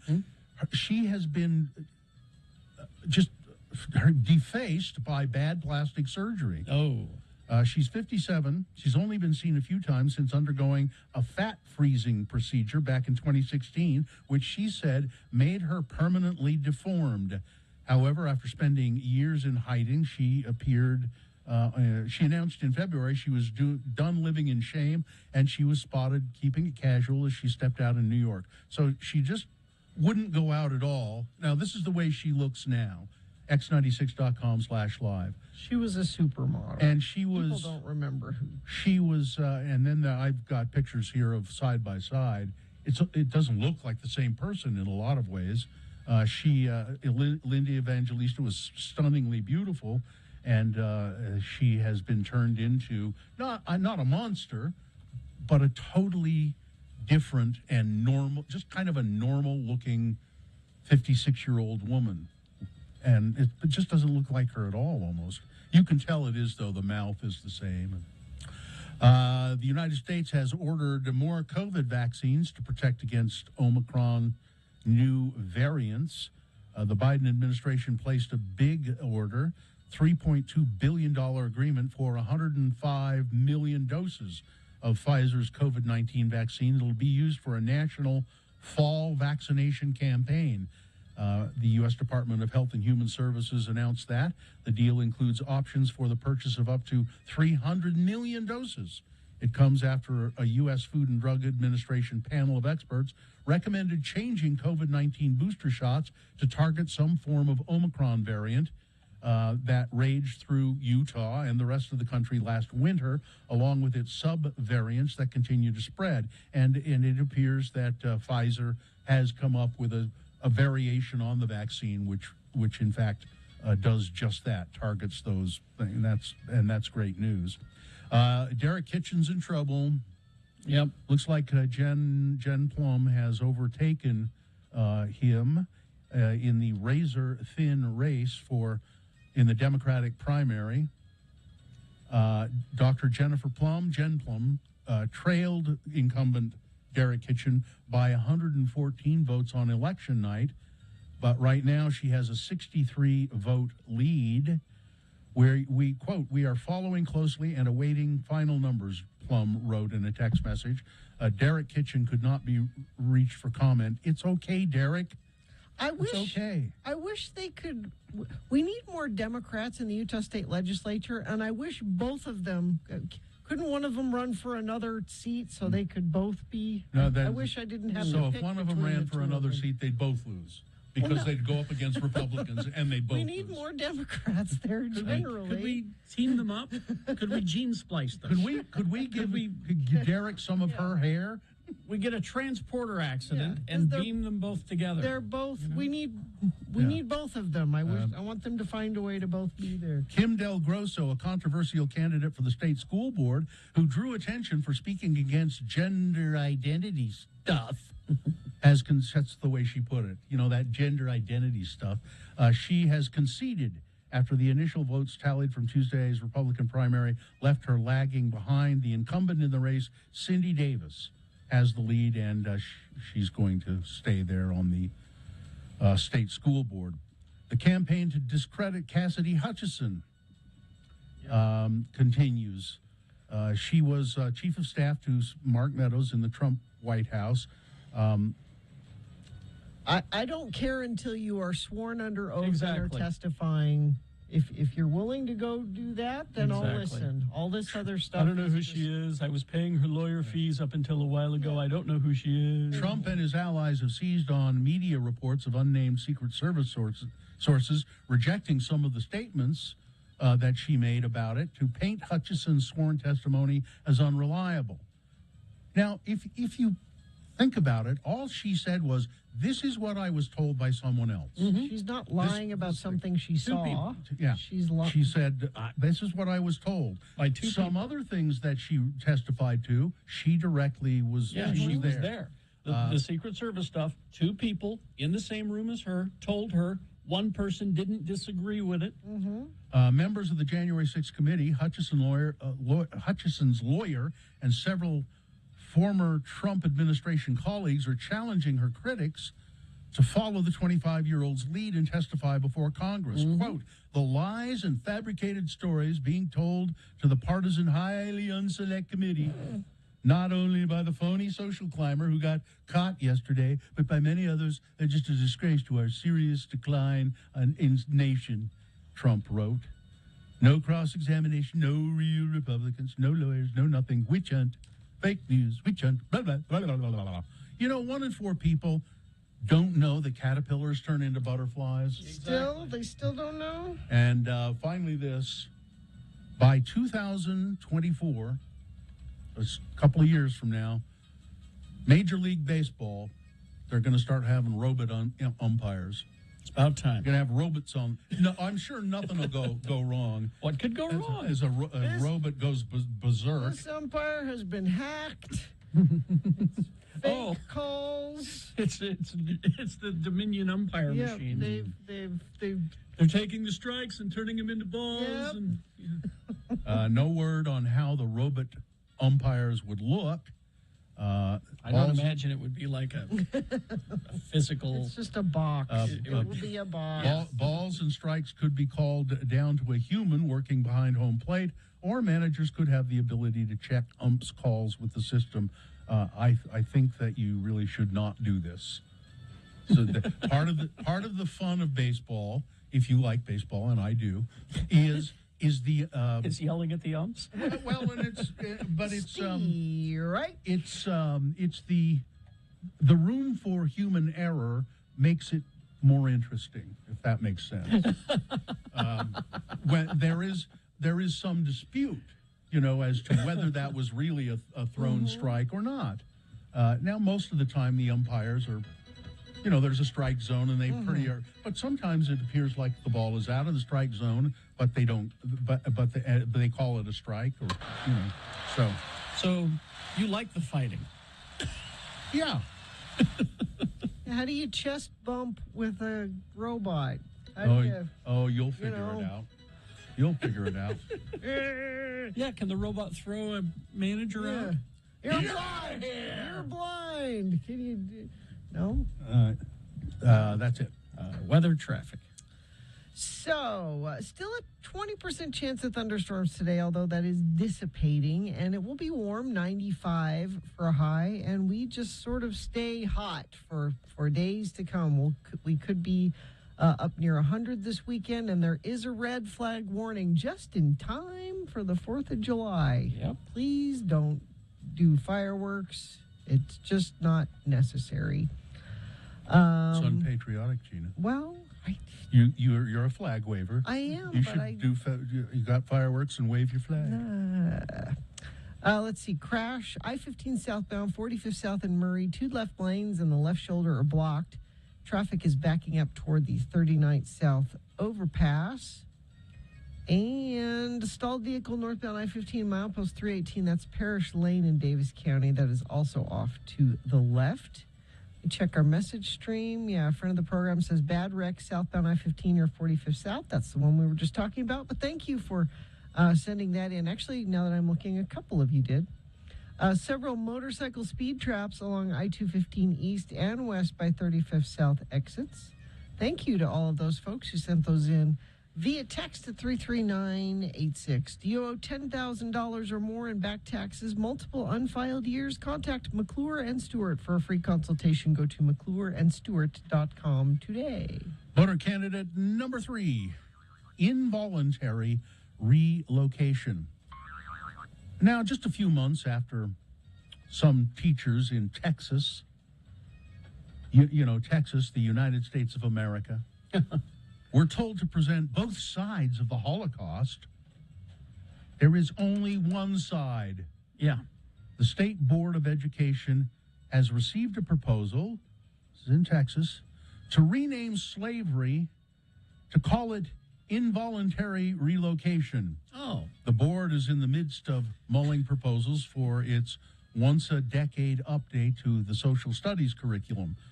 The latest update will bring the curriculum in line with Texas's new decree that subject matter should not make students feel, discomfort. 9 educators in a working group advising the board suggested revising the second grade curriculum to compare journeys to America, including voluntary Irish immigration and involuntary relocation of African people during colonial times. So when they were involuntarily relocated, what happened to them after they got to their new location? What do we call that? They put they call it internship. We'll call it let's call it indentured chaining. The African people during colonial the proposal caught the eye of a Democrat on the board who expressed some concern.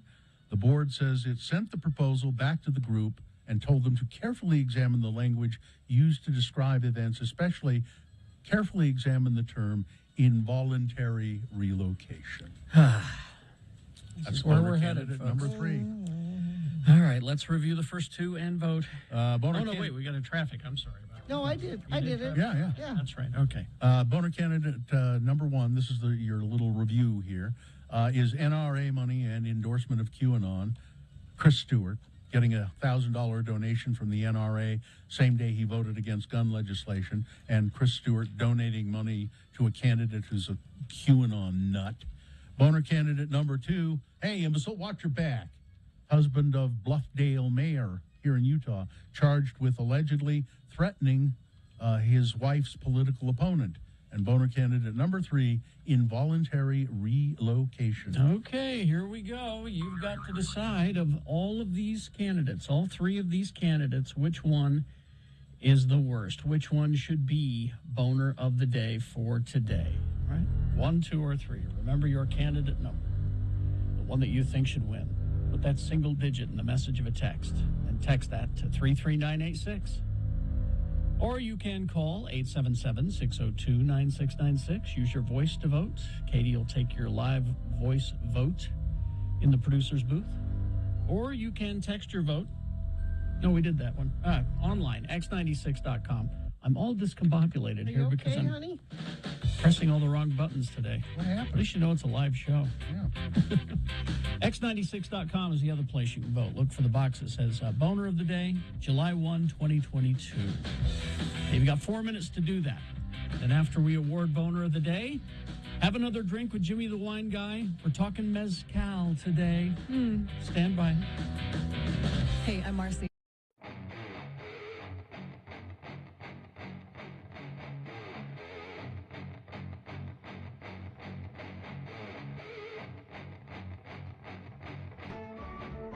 I'm a man. I'm a full-grown man. I'm a man. I'm a rolling stone. I'm a man. And now, here are Carrie and Bill with another episode of Things Men Would Never Say. I made it through the rain. I kept myself respected. I made it through the rain. God, I just love Barry Manilow. Yeah. He is one heavy dude. Sing me a little bit more of that, would you, Carrie? I can't. I'm starting to mist up, and it's too hard to drive when you're all teary. Yeah. Where the hell are we anyway? I mean, you said you knew where the bookstore was. We're going to be late for the Terry Tempest Williams in-store book signing. Well, I thought I knew, but I guess we're lost. Yeah. We're just going to have to pull over and ask for directions. Oh, by the way, how was your date last night? No, fine, I guess. The spaghetti factory was good, as usual, but when we got back to her place, all she wanted was sex, sex, sex. I mean, I get so flippin' tired of that. Why can't some women realize that it's possible to be friends without having sex get in the way? Well, I wouldn't have thought that she would be like that. I mean, she seems like one of the sensitive types. Well, you like her, don't you? Well, yeah, I like her, but just not in that way. I mean, she seems like one of the sensitive types, you're right, but she doesn't really excite me sexually. I mean, for one thing, her breasts are just too darn big. Well, I didn't want to say anything, but I know what you mean. But what's your ideal woman look like? Oh, that's really easy. That chick on Murder, She Wrote. Angela Lansbury? Yeah. Just thinking about her, and I'm pitching a tent. Yeah. Hey, pull over here at the 7-Eleven, will you? And I'll ask for directions to the bookstore. Ah, dang, it's raining out. Have you got a rain hat that I can borrow? Well, I couldn't find mine when I left the house, and so I just put this bread sack over my head. All right, well, give me that then. That's going to look pretty silly, but I didn't spend 3 hours and $50 at the salon to have this hair ruined in the rain. Hey, careful, don't slip. I made it through the rain. I kept my point of view. Join Carrie and Bill again soon for more of the things men would never say here on X96. I'm a man. I'm a full-grown man. I'm a man. I'm a rolling stone.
Let's award Boner of the Day. And it's brought to you in part by some smash burgers on the grill and some tater tots. Nice. And Liberty Farmers Market open Thursdays from 4 till dusk at Liberty Park, featuring locally sourced meat, eggs, baked goods, packaged foods, and unique specialty items. Learn more at slcfarmersmarket.org. Well, on any other day, Chris Stewart very likely could have won. Mm-hmm. On any other day, the guy who was in Bluffdale threatening his wife's political I was opponent. going to say they were all good candidates today. But they couldn't beat the Texas School Board, considering they haven't done it yet, considering changing the any talk about slavery and calling it involuntary relocation. It's absurd. There you go. Come on, man. It is your boner of the day for July 1st, 2022. Now qualified to be boner of the week. That will be decided by Dave the Flower Guy, Dave Matson, coming up at 9:50 this morning. Have another drink with Jimmy the Wine Guy, brought to you by Mezcal and agave-based spirit. Oaxaca. I don't know. Tell me about Oaxaca.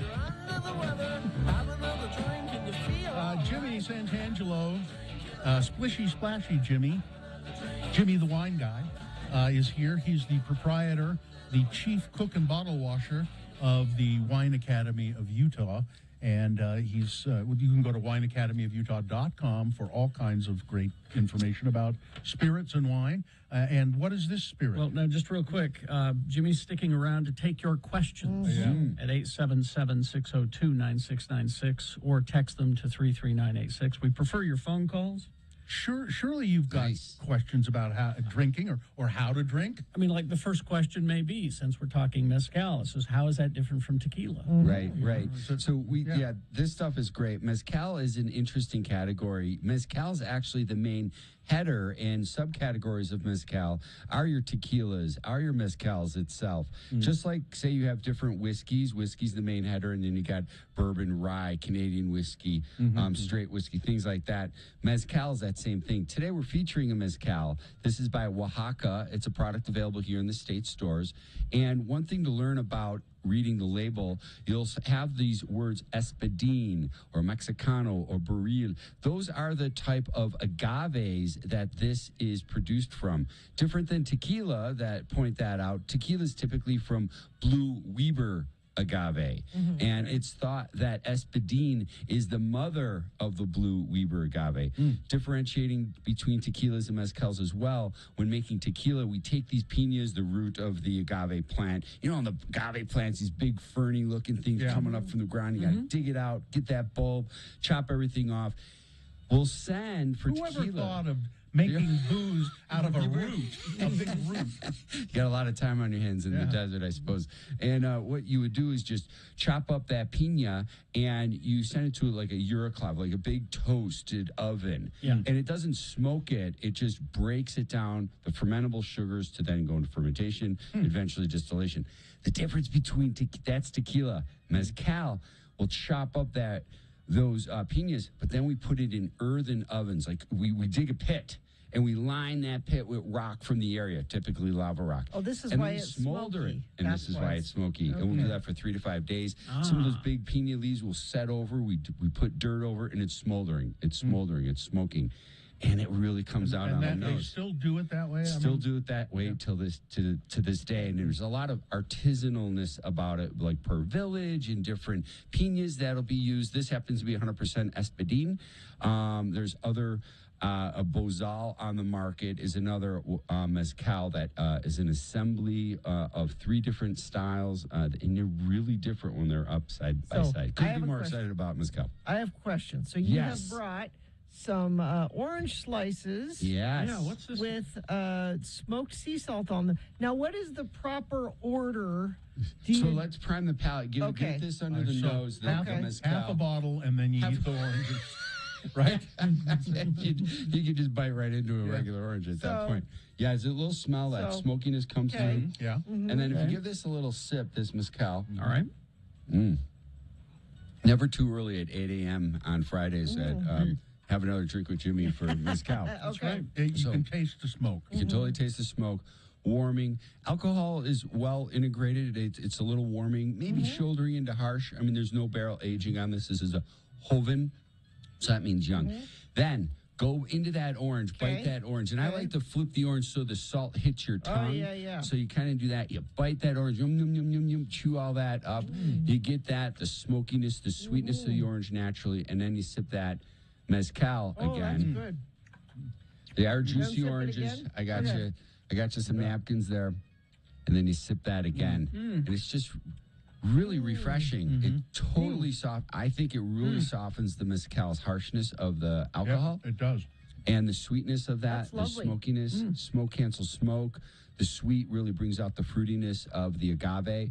It just, on a hot day, this whole weekend's going to be a roaster, and we're going to be outside a lot and enjoying ourselves. And this is something nice that you can have. You can have a charcuterie of fruits with different salts. This works with grapefruit wedges and Himalayan pink sea salt. You said smoke cancels smoke. Yeah, Tell me more about so that. with food and wine pairing or with beverage and food pairing, sometimes strong flavors, strength of flavor will cancel out a strength of flavor.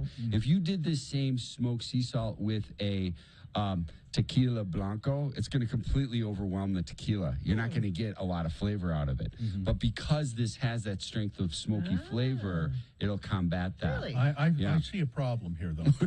Now, the problem I see is you take a sip of mezcal, then you orange wedge. Then you take another sip of mezcal, orange wedge. Take another sip of mezcal, orange wedge. So I did 3, and then I had another sip. There's no more orange wedge, but I had another sip of mezcal. Just keep going. You just got to keep going. You just got to keep going. Circle of life. Yeah. I mean, it's like a perpetual motion machine, you know.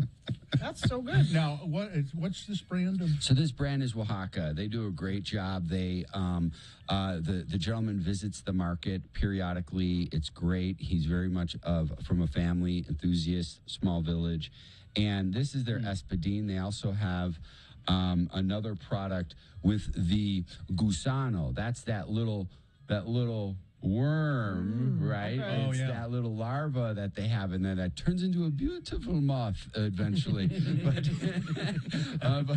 Not the ones in the bottle. not the one. That sucker's dead.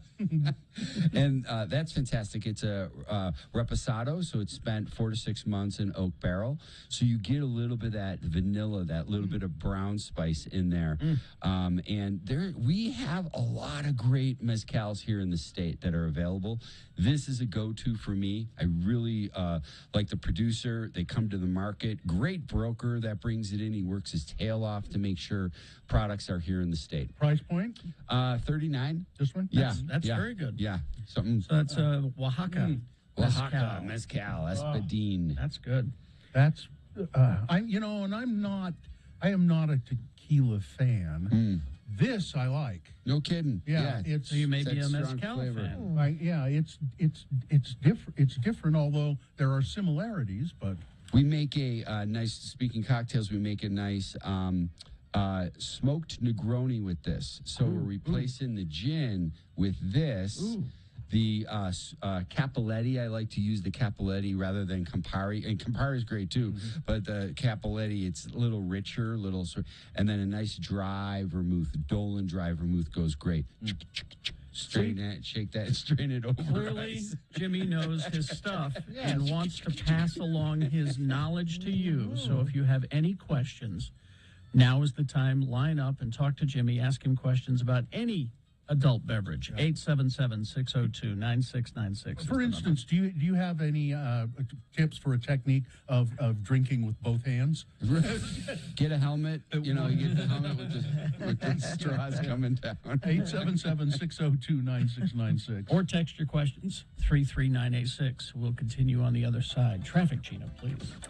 Crash I-15 southbound 45th South in Murray. 2 left lanes and the left shoulder blocked. Traffic backing up toward the 39th South overpass. And heard from a few different friends of the program that were stuck in that situation.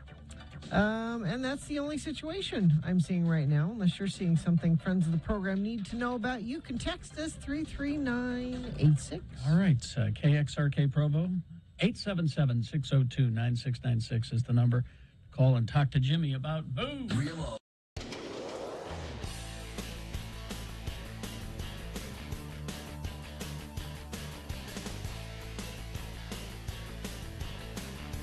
Sturdy. Spell it with me now. S-T-U-R-D-Y. And now we'll use it in a little bit of dialogue, starring as our Utah friends LeVar and LeGrand. The scene takes place in LeGrand's family room as this conversation ensues. Again, the word is sturdy. A beautiful sight, we're happy tonight, walking in a winter wonderland.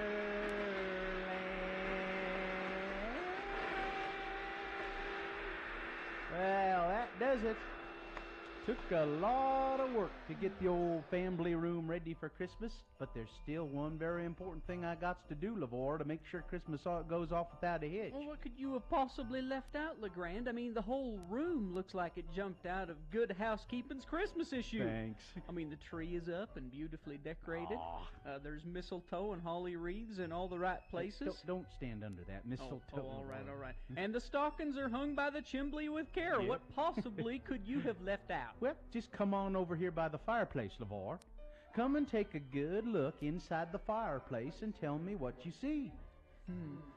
Looks like an ordinary chimbley to me. Look at all that soot. If I don't do something about all that soot, Sandy will pass us by this year. I don't follow what you're saying. Well, sturdy. The fireplace sturdy. That soot's nearly a half-inch thick. Well, that's what happens with all the smoke. The chimbley gets sturdy. Well, you know how particular and health-smart Sandy is. Yeah. Sandy won't come down any chimbley sturdy. Me too. I feel the same way that Santa does. Huh? I mean, me neither. I won't come down a chimbley sturdy neither. That's funny. You playing Sandy somewhere here in town, LeVar? I can't imagine you as a Santa Claus. Oh, I'm a great Santa, LeGrand. I got a big bag of goodies, if you know what I mean. No. A big bag to stuff down the chimbley. But only if it's clean. I better call someone to come over and clean this year chimbley, or Sandy won't come. Stop it! You're killing me. What? Who are you gonna call? You gonna well- call one of them doctors that specializes in chimblies? Maybe he could prescribe a shot of penicillin to clean it out. No, I'm just gonna call a chimbley sweep. He'll bring a big, long brush and then climb up on top and shove it down the flue. That sounds painful. You know, LeVar, sometimes you really puzzle me. Shove it down the flue.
Your basket. Sorry. There we go. Have another drink or make a feel better.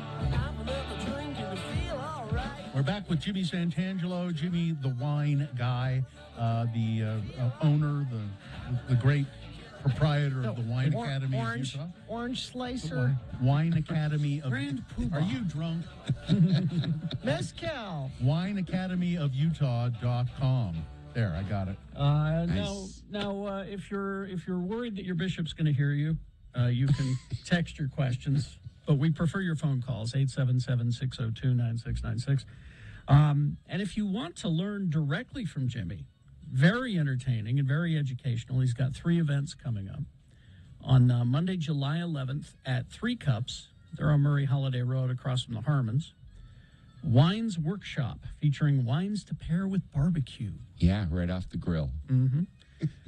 Thursday, the 14th, Tracy Aviary, Wine Takes Flight tasting event, featuring Explore the Mediterranean with Terrastoria portfolio. Yeah, that's a gal, Stephanie, who lives both here in Italy, here in Utah, and in Italy. She splits her time, and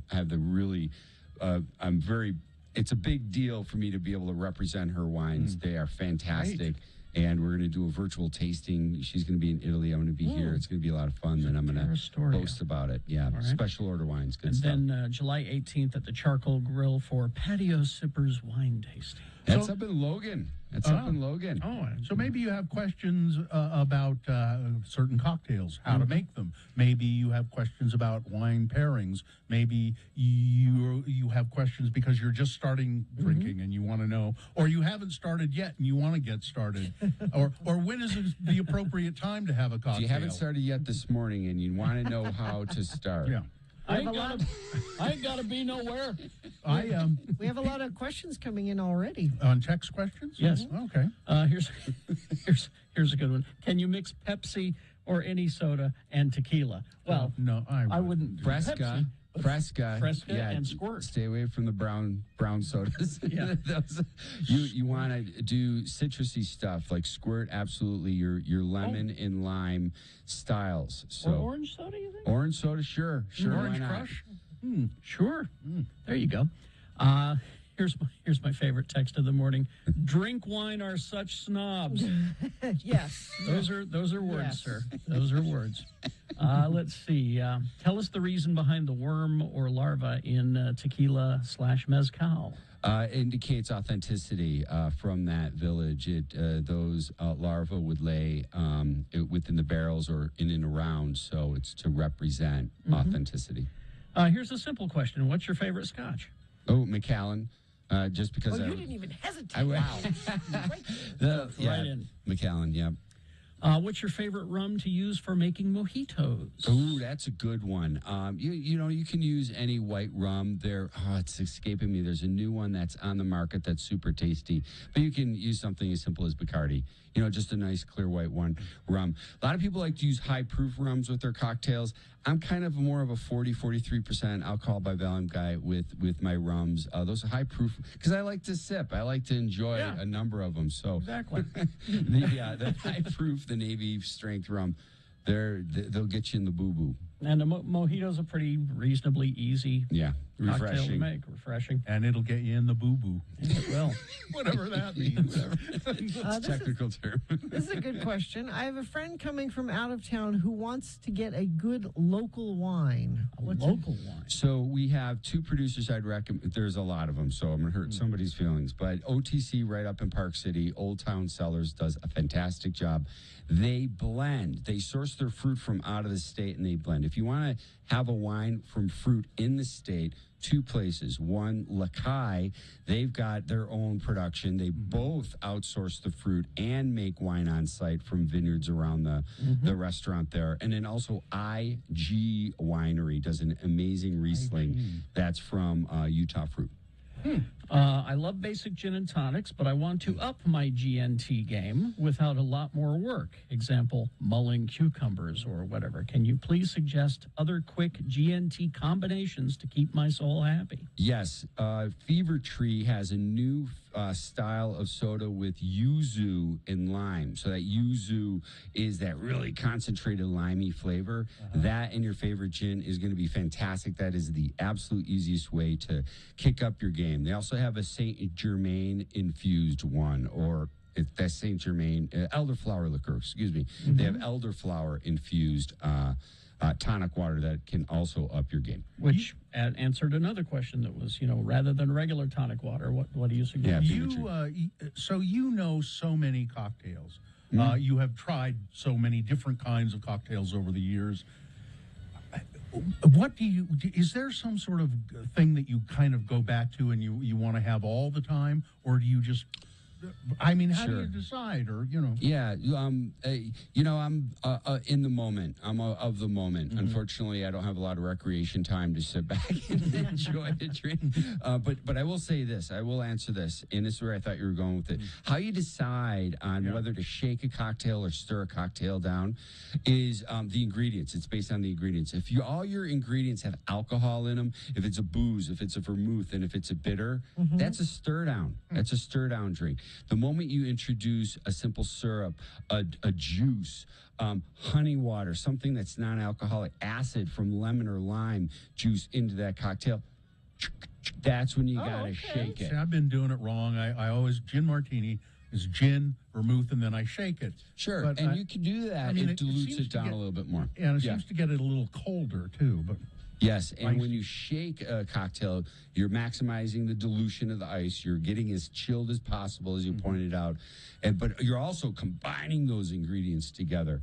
Whereas all alcohol, you want those layers of flavors to come through, whether it's a Manhattan or a martini, but they are a stronger drink. So if you, you go to a bar, a high-end bar, and you order a martini, a gin martini, and often it'll come out, and it's like icy cold.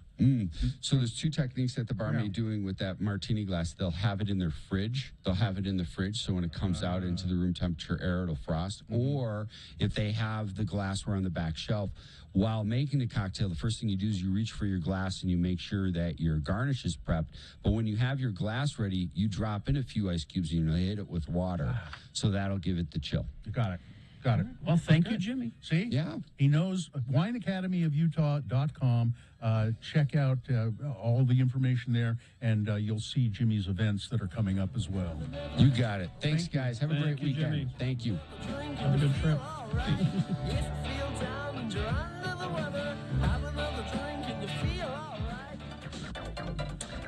So people still dealing with that accident, I-15 southbound at 45th South in Murray. Had a bunch of you text in about it.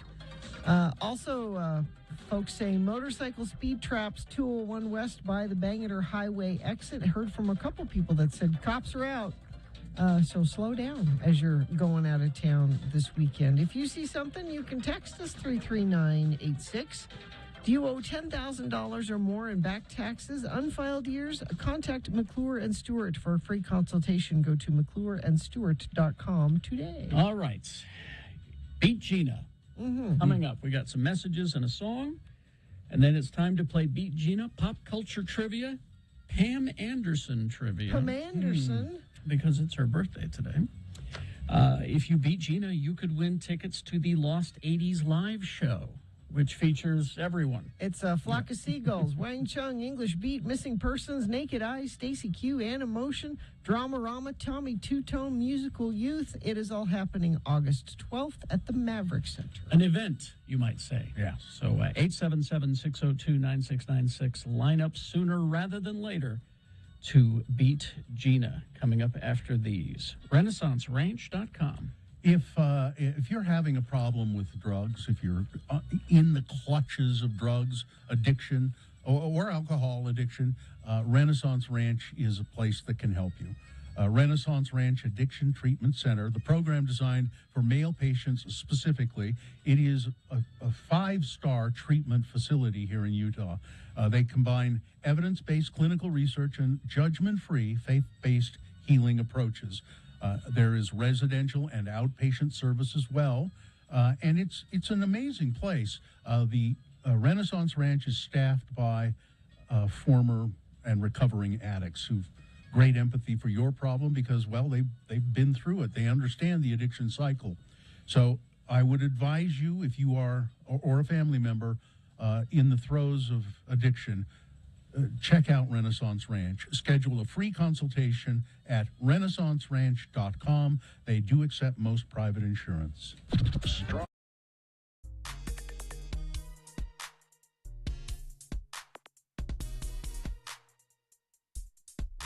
I discovered something really soothing over the weekend. Gina, if you watch this, I guarantee you will find yourself calmed. Now, I think we've maybe have played a little bit of this on the radio before, but I'd kind of heard of it, but HBO Max now has 2 seasons of Joe Pera Talks to You. Oh, yes. Yeah, we did play. Did we play a little bit of that one time? Yeah.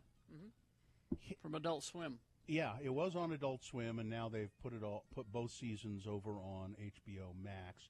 They're short, like 11-minute episodes, and it is extremely funny, but it's sweet and calming. And so I've been looking up stuff about Joe Pera a little bit. He does stand up, and he does stand up in the same way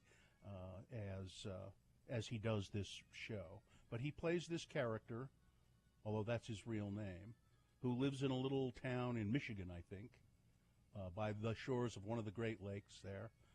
And he I don't know, what does it remind you of? Have you watched them, Carrie? Have you watched them, or just... Well, it's just, it was the one that I brought to the show was Relaxing Old Footage with Joe Pera. And it was just a bunch of stock footage of, like, drone shots flying over trees, in the woods. Mm-hmm. Oh, here's stock footage of a bear catching a salmon, you know, and he would just narrate these things, and he would talk about how he's here to help you relax and calm down with this relaxing old footage. So at the end of one of the episodes I watched, he said, well, I hope you enjoyed all of that, and now I'm going to do a treat here, a treat that we do in our town. It's called a warm apple. Would you like a warm apple? You got some there? No, he's but the show you're talking about is his series. He does has a TV series. Yeah. Straight man to Austin Powers. She's one of the few people who can rein him in, and that is no small feat. Can you imagine if it were only Austin Powers? It would be chaos. A town where all the stoplights are green. Fun to imagine, but in real life, fatal. Also, now she's this one of the is only people in the movie not played by Austin Powers. It's just too bad that in the second film, she turned out to be a fembot. Now there's footage of a drone, drone footage flying over fall foliage. So it doesn't have anything to do with Austin Powers. Nothing to do with Austin Powers, just him talking. There's an episode where he carves a jack-o'-lantern. But instead of going down that path, and then he says, and then, it you says some good sometimes a jack-o'-lantern represents your soul. considering So you I always want to give my jack-o'-lantern a warm send-off when it's time for him to go. And so he puts the jack-o'-lantern in the back of the car, and he keeps looking at it in the rear-view mirror. And I think it's got a seatbelt on even. He says, so I want to give him a good send-off. And I take him up to the falls. You know, there are 400 waterfalls in this area, so I want to find a good one to let him go. March of 2011. It's just $7 bizarre. worth. I would say it's still good value. Well, this one is called Pancake Breakfast Critic. Yeah, with Joe Pera. This is good. So where he Not only do they have pancakes, but also French toast, sausage, and eggs cooked any way you'd like by Delby on the egg station. Here's the original bucket brigade guy. That's Delby. After Dave was finished busting balls, I asked him a question that was weighing on my mind. What can't you put in a pancake? Oh, we can put anything in the pancake. What do you have in mind? Chocolate chips. We could do that. Wow. Wow, And you he's can this put young chocolate guy. chips in them, yeah. He's this young guy with with glasses, and I'm going to talk to you today about these two minerals, iron and Now, copper. the moment I've been waiting for all morning. Meals on Wheels. They put the sausage in the pancake for me. So I guess it pays to have friends in the kitchen. It pays to have friends in the kitchen I who will tell- put the sausage in the pancake That for does sound delicious. Yes, if you watch these, you will be soothed and calmed. He's so gentle and sweet, and just there's something wrong with him. And when he does, it reminds me of Andy Kaufman as well, because I saw him being interviewed by Stephen Colbert on his show, and he just stayed the same way. He played that Joe Parra character well. Did you watch the one with his grandmother? No, I don't think so. Look for that one. Yeah, I'm going to watch them all. I watched about 3 of them. They're just This is what you do every night before you go to bed now, is watch. God, they're just. I'm not. Gina, do me a favor. Just watch one Okay. today and tell me that you just start with the very first one. It's where he's sitting at home, and all of a sudden, some people are knocking at his door, and he goes, "I better go see who that is."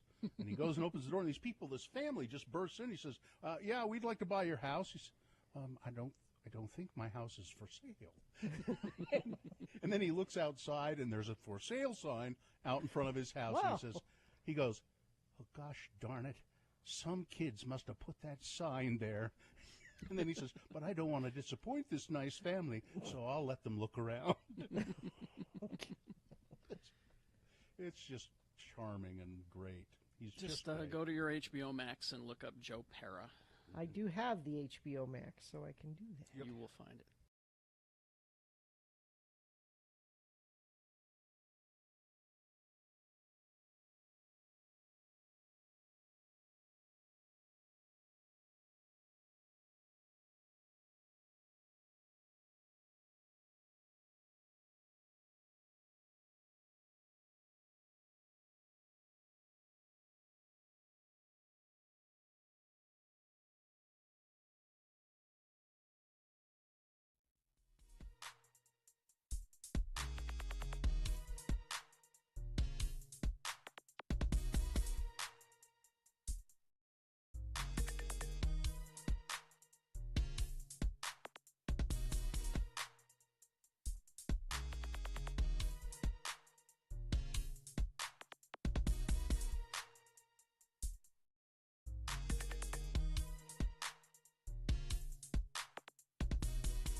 What it takes to take on the formidable fortress of fury that is Gina Barberi. Wow. Can you make her involuntarily relocate?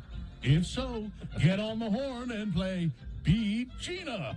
I'm your announcer, Johnny Ola, and I'd like to introduce you to the Chivas brothers, James and John, makers of Chivas Regal, a sweet and smooth blended whiskey with notes of honey. Chivas Regal, pick up a bottle or 2 today. And now, here he is, a man who's been known to have a few Chivas Regals himself, Kerry Jackson. Thank you, Johnny. You're welcome. Oh, getting some of that Chivas money. Nice. That's sweet. I love it.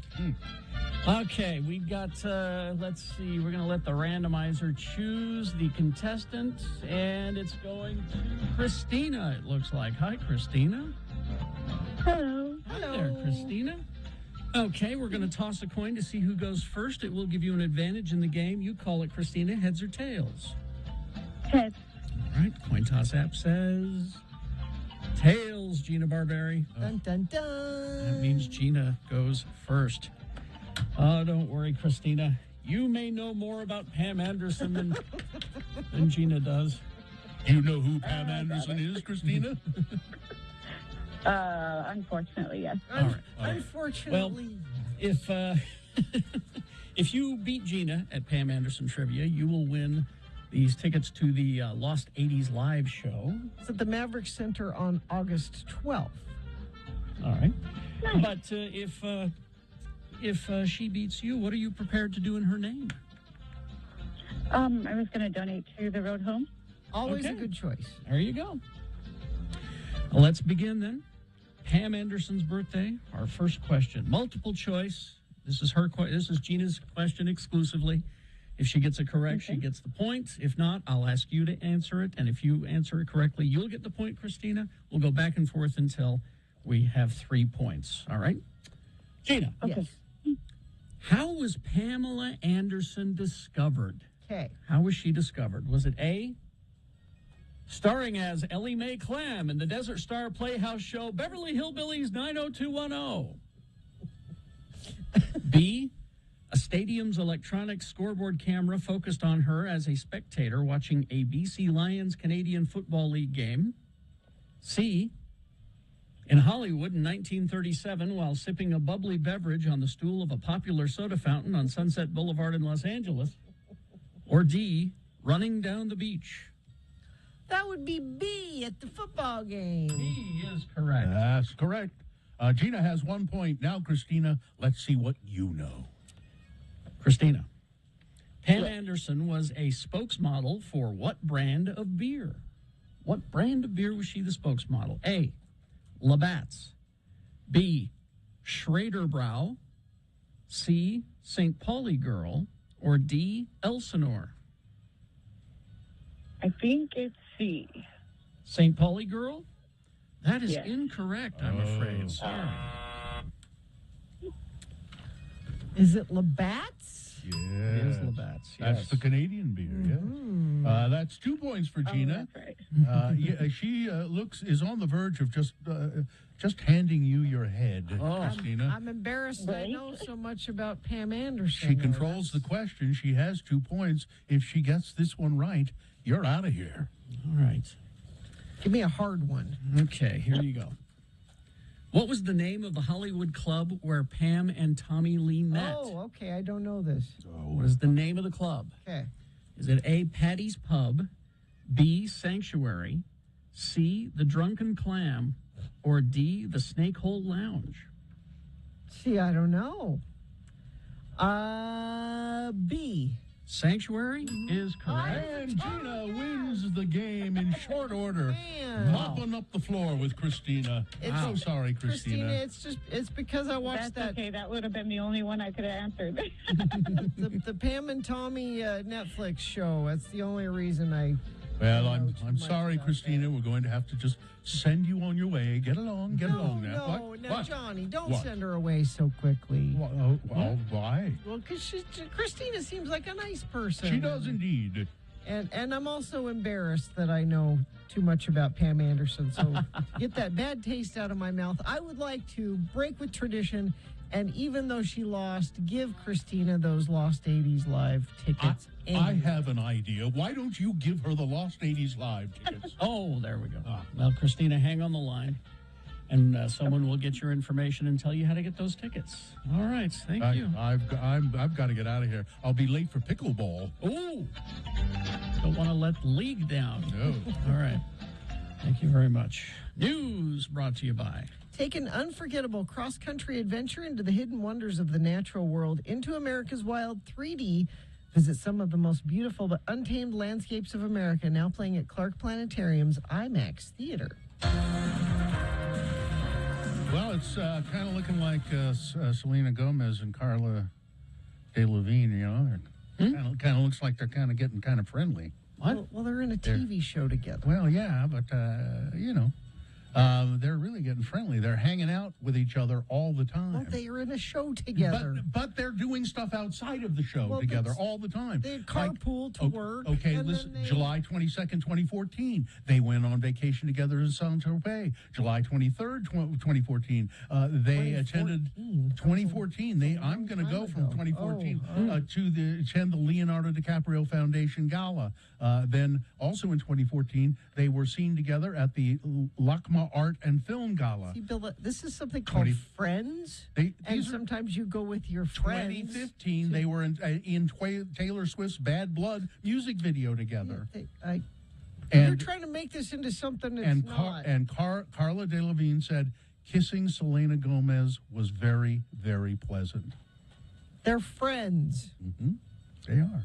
I will remind you, Gina and Carrie and everybody, 1 in 4 people do not know that caterpillars turn into butterflies. And Tim Allen has slammed the new... No, he hasn't. Well, it says here in the British press, Tim Allen has slammed the underperforming Toy Story spin-off Lightyear after the conservative star was replaced, voicing the character by Chris No, Evans. he wasn't The replaced. 69-year-old actor. I'm just reading the British press here. This is just Clickbait. wrong. We take it up with the British press. Clickbait. The 69-year-old actor blasted the film, which recently flopped on opening weekend during an interview with Extra on Wednesday. Although he said he personally liked the story, Allen criticized the film's lack of continuity to the beloved Toy Story franchise and his exclusion from the project by the new team at the helm. It's a wonderful story. It just doesn't seem to have any connection to the toy, Allen Exactly. said. It has no relationship to Buzz. No. We talked about this many years ago, but the brass that did the first 4 movies is not this. It's a whole new team that really had nothing to do with the first movies. Exactly. I've stayed out of it, he said. But this indicates that he's not happy. I didn't get that at all. It's a bad headline. The British press did. And I'm the last person to defend Tim Allen, as you know. Tim Allen told Jimmy Kimmel that being pro-Trump is not easy. Yeah. Really? Yeah. You It's don't- not easy, he you said. don't say. Like I said, I would never defend Tim Allen, but he did not slam this movie. He said it's a different thing. I don't think the movie did do very well, though, did it? It did good, but not what they were hoping. Bruce Willis's attorney, Martin Singer, has responded to accusations that producer Randall Emmett knew about Bruce Willis's health issues, but continued pushing him to work anyway. Quote, "My client continued working after his medical diagnosis because he wanted to work and was able to do so, just like many others diagnosed with aphasia who are capable of continuing to work," said Bruce's attorney, Mr. Singer. But Willis, because Mr. Willis appeared in those films, they could get financed. So as long as he was attached to it, they'd get money. That resulted in literally thousands of people having jobs, many during the COVID-19 pandemic. But his family announced that he was retiring in March after being diagnosed with aphasia. Before his retirement, Bruce Willis worked with his producer, Emmett, on a number of films. And there was one called Midnight in the Switchgrass and several films. And this attorney is saying the producer, Mr. Emmett, made him do more work than he should have. Just trying to get as much money out of him as he could. Yeah, using him as much as he could, so that the films that he produced would get financing. And I don't know what the attorney's going to do about it, but there it is. And let's see, 19 more Utahns have died of COVID-19 just in the past week. An increase in the number of deaths, up from 10 last week, an increase in the number of cases, an increase in the average cases per day, and an increase in the percentage of people testing positive. So what would that say? Get vaccinated, wear your damn mask. But the legislature said that it's done. Wear your And they will soon have absolute power, the legislature. Yeah, I'll get to that story next time. Mike Lee has outlined the distinctions between himself and challenger Evan McMillan. Mike Lee says McMillan, no, it says McMillan here. That's wrong. Yeah, it is. It does. It says McMillan. It's McMullen. Where's that from? It is from Fox 13. Oh, that's funny. Lee distinguishes himself from McMullen. I imagine that was written by Ben Winslow. It was written by Laura Polachek. Anyway, Lee says, "I'm the conservative Republican, and McMullen is running as an..." No, it says here McMillan. God. Maybe Mike Lee said McMillan, and that's where she got It's from this. Fox here? Yeah, That's Fox weird. 13. He's running as an independent, but is endorsed by the Democrats. So he's running as a Democratic candidate. He voted for Biden and encouraged others to do so. He's there to support Biden's failed agenda and that of the federal government, not of the American people. Lee also claims that he'll work to bring inflation under control, and he blames President Biden for inflation. And this is really good. Hold on. Go ahead. When asked about the January 6th hearings that are investigating the attempt to overthrow the election, Mike Lee says this, quote, I do think that the January 6th hearings are just another indication that Democrats are scrambling, scraping, to talk about things that happened a few years ago to distract from the disastrous policies of Joe Biden. Oh, God, he's stupid.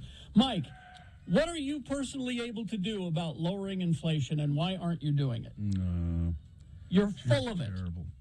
Can it get any worse for Rudy Giuliani? I hope so. I would like to see if we can make it worse. When did Rudy Giuliani go off the rails is a question that many Americans and New Yorkers want to know. He used to be America's mayor. There's no obvious consensus about this. Old-time observers of the local political scene in New York like to revisit the time when he was, when he famously berated an advocate of ferret ownership during a radio show, telling him that he needed help and that his excessive concern with little weasels was a sickness. So people are saying 20 years ago he was doing that on the radio. That's crazy stuff. On the other hand, he was the guy. The guy had called in the show repeatedly, sometimes in the middle of the night, harassing people on staff, Mr. Giuliani said. Well, no. This is a whole thing about things that he's done that have been crazy long time ago. Yeah. So the crazy is nothing new. Yeah. He's just, he sort of got focused when the World Trade Center thing We're just happened. more aware of the crazy now. Yeah, he got kind of focused. But you remember, and it was before World Trade Center, I believe, he was married to a lovely woman, an actor named Donna Hanover. Yes. Who played a judge all the time on Law and Order, I think it was. And he just cheated the hell on her. And she was just devastated and divorced him. So that tells you something about Rudy Giuliani as well. And Rudy's done drag, too. Yeah, and now he's married to his cousin. This is his third wife or fourth wife. Oh. Married to and she's his cousin. So there you go, crazy Rudy Giuliani. And just quickly, documentary filmmaker who had access to Trump and his kids, and we've seen a little bit of that footage, but apparently there are hours and hours. He says that the family is really almost exactly like the family in Succession, the TV show. I believe it. I can totally see that. Yeah. You mean all horrible people? Not a redeeming quality among them? Yes. Exactly. They're all horrible people. They're all scheming and conniving to up one another and to stay in good favor with Donald Trump. So there you go. All right, that's it. Sports, weather, traffic. Well, Bill wouldn't make it a boner candidate today. I don't know why. But in a cataclysmic move that will change the nationwide landscape of college sports, USC and UCLA are leaving the Pac-12 for the Big Ten in 2024. So now the University of Utah is going to have to play some high school teams. So we could still have a good Rose Bowl next year. It could happen, but that's probably the last time it'll happen. Will be interesting to see what other kind of moves are made in the next year or so. You might see Utes lobbying maybe to switch also. Some of the other bigger teams that are still left in the Pac-12. I think the Utes should go to the Big Sky Conference. Big Sky, yeah. They'd do well there. They would. As a matter of fact, I dare say they would dominate. Utah Jazz traded Royce O'Neal for a draft pick. He's headed to the Brooklyn Nets. Salt Lake Bees will be home on the 4th of July. If you're looking for a place to see fireworks, I suggest going to the Bees game. Don't set the fireworks off in your neighborhood. Go to a baseball game and watch the professionals do it.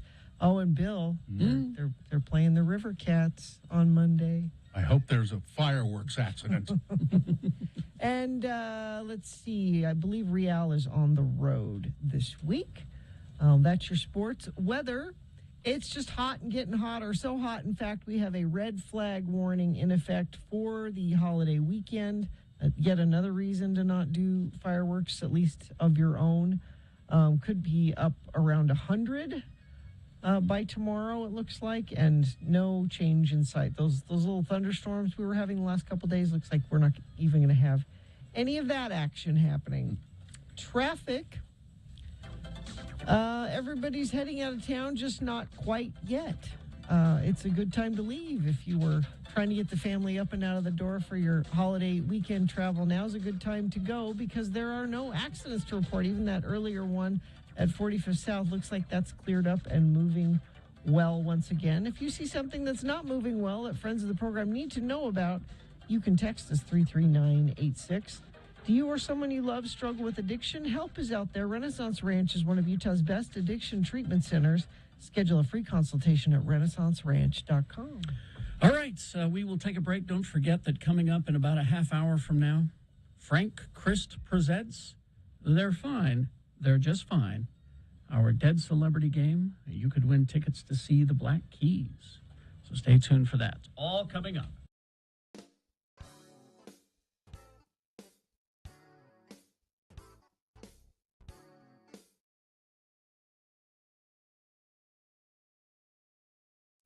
Sturdy. Spell it with me now. S-T-U-R-D-Y. And now we'll use it in a little bit of dialogue starring as our Utah friends LeVar and LeGrand. The scene takes place in LeGrand's family room as this conversation ensues. Again, the word is sturdy. A beautiful sight, we're happy tonight, walking in a winter wonderland.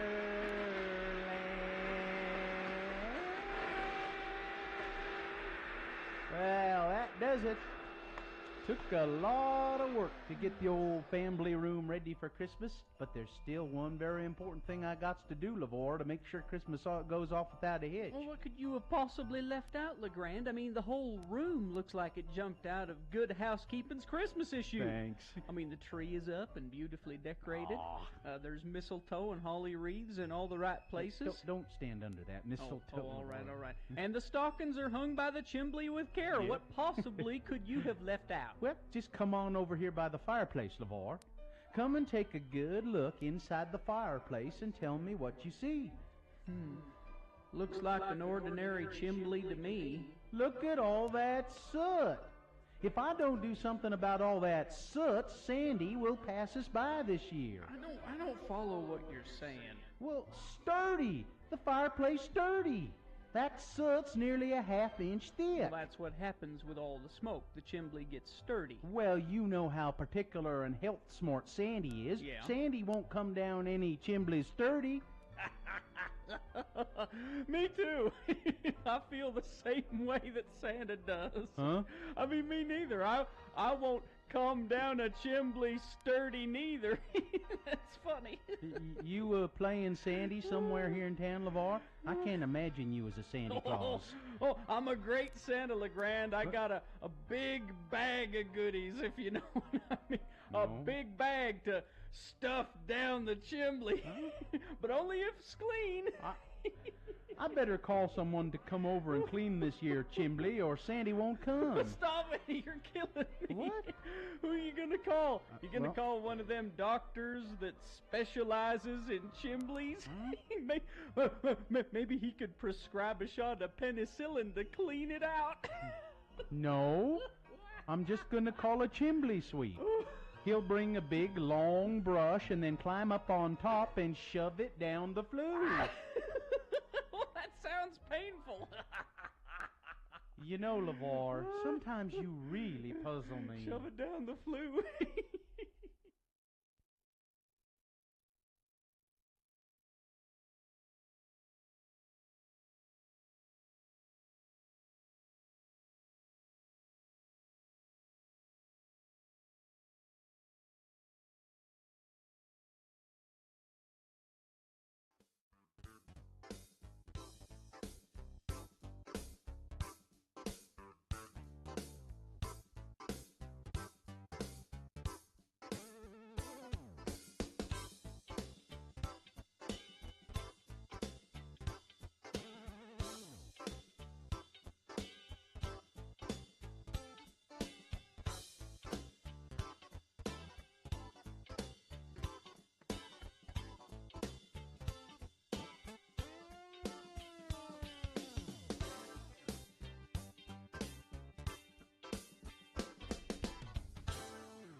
experience yesterday. What'd you do? Did you go to And Lagoon? and I did a good deed.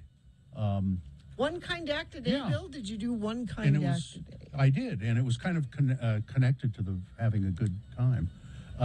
So I was at the grocery store, Smith's, and I took my groceries out to the car, and there in the car next to me, or standing behind the car next to me, was a rather elderly woman, and she had one of those motorized shopping carts from the store, and she had, so she had taken her groceries to the car in it, and they were all packed away, I could tell. But she looked like she was just kind of befuddled or having a trouble. And I said, can I help you with anything? And she said, no. She was wearing a mask, too. Good on her. So was I. And she said, no. And I said, are you sure? What? You look like there's something wrong. Is there something I can do? And she said, well, I just have to take this back into the store. And I thought about it briefly afterwards. Even I thought, so you have to take it back into the store. And she's not a good walker, That's why she has it. Right. So then you have to walk back to your car.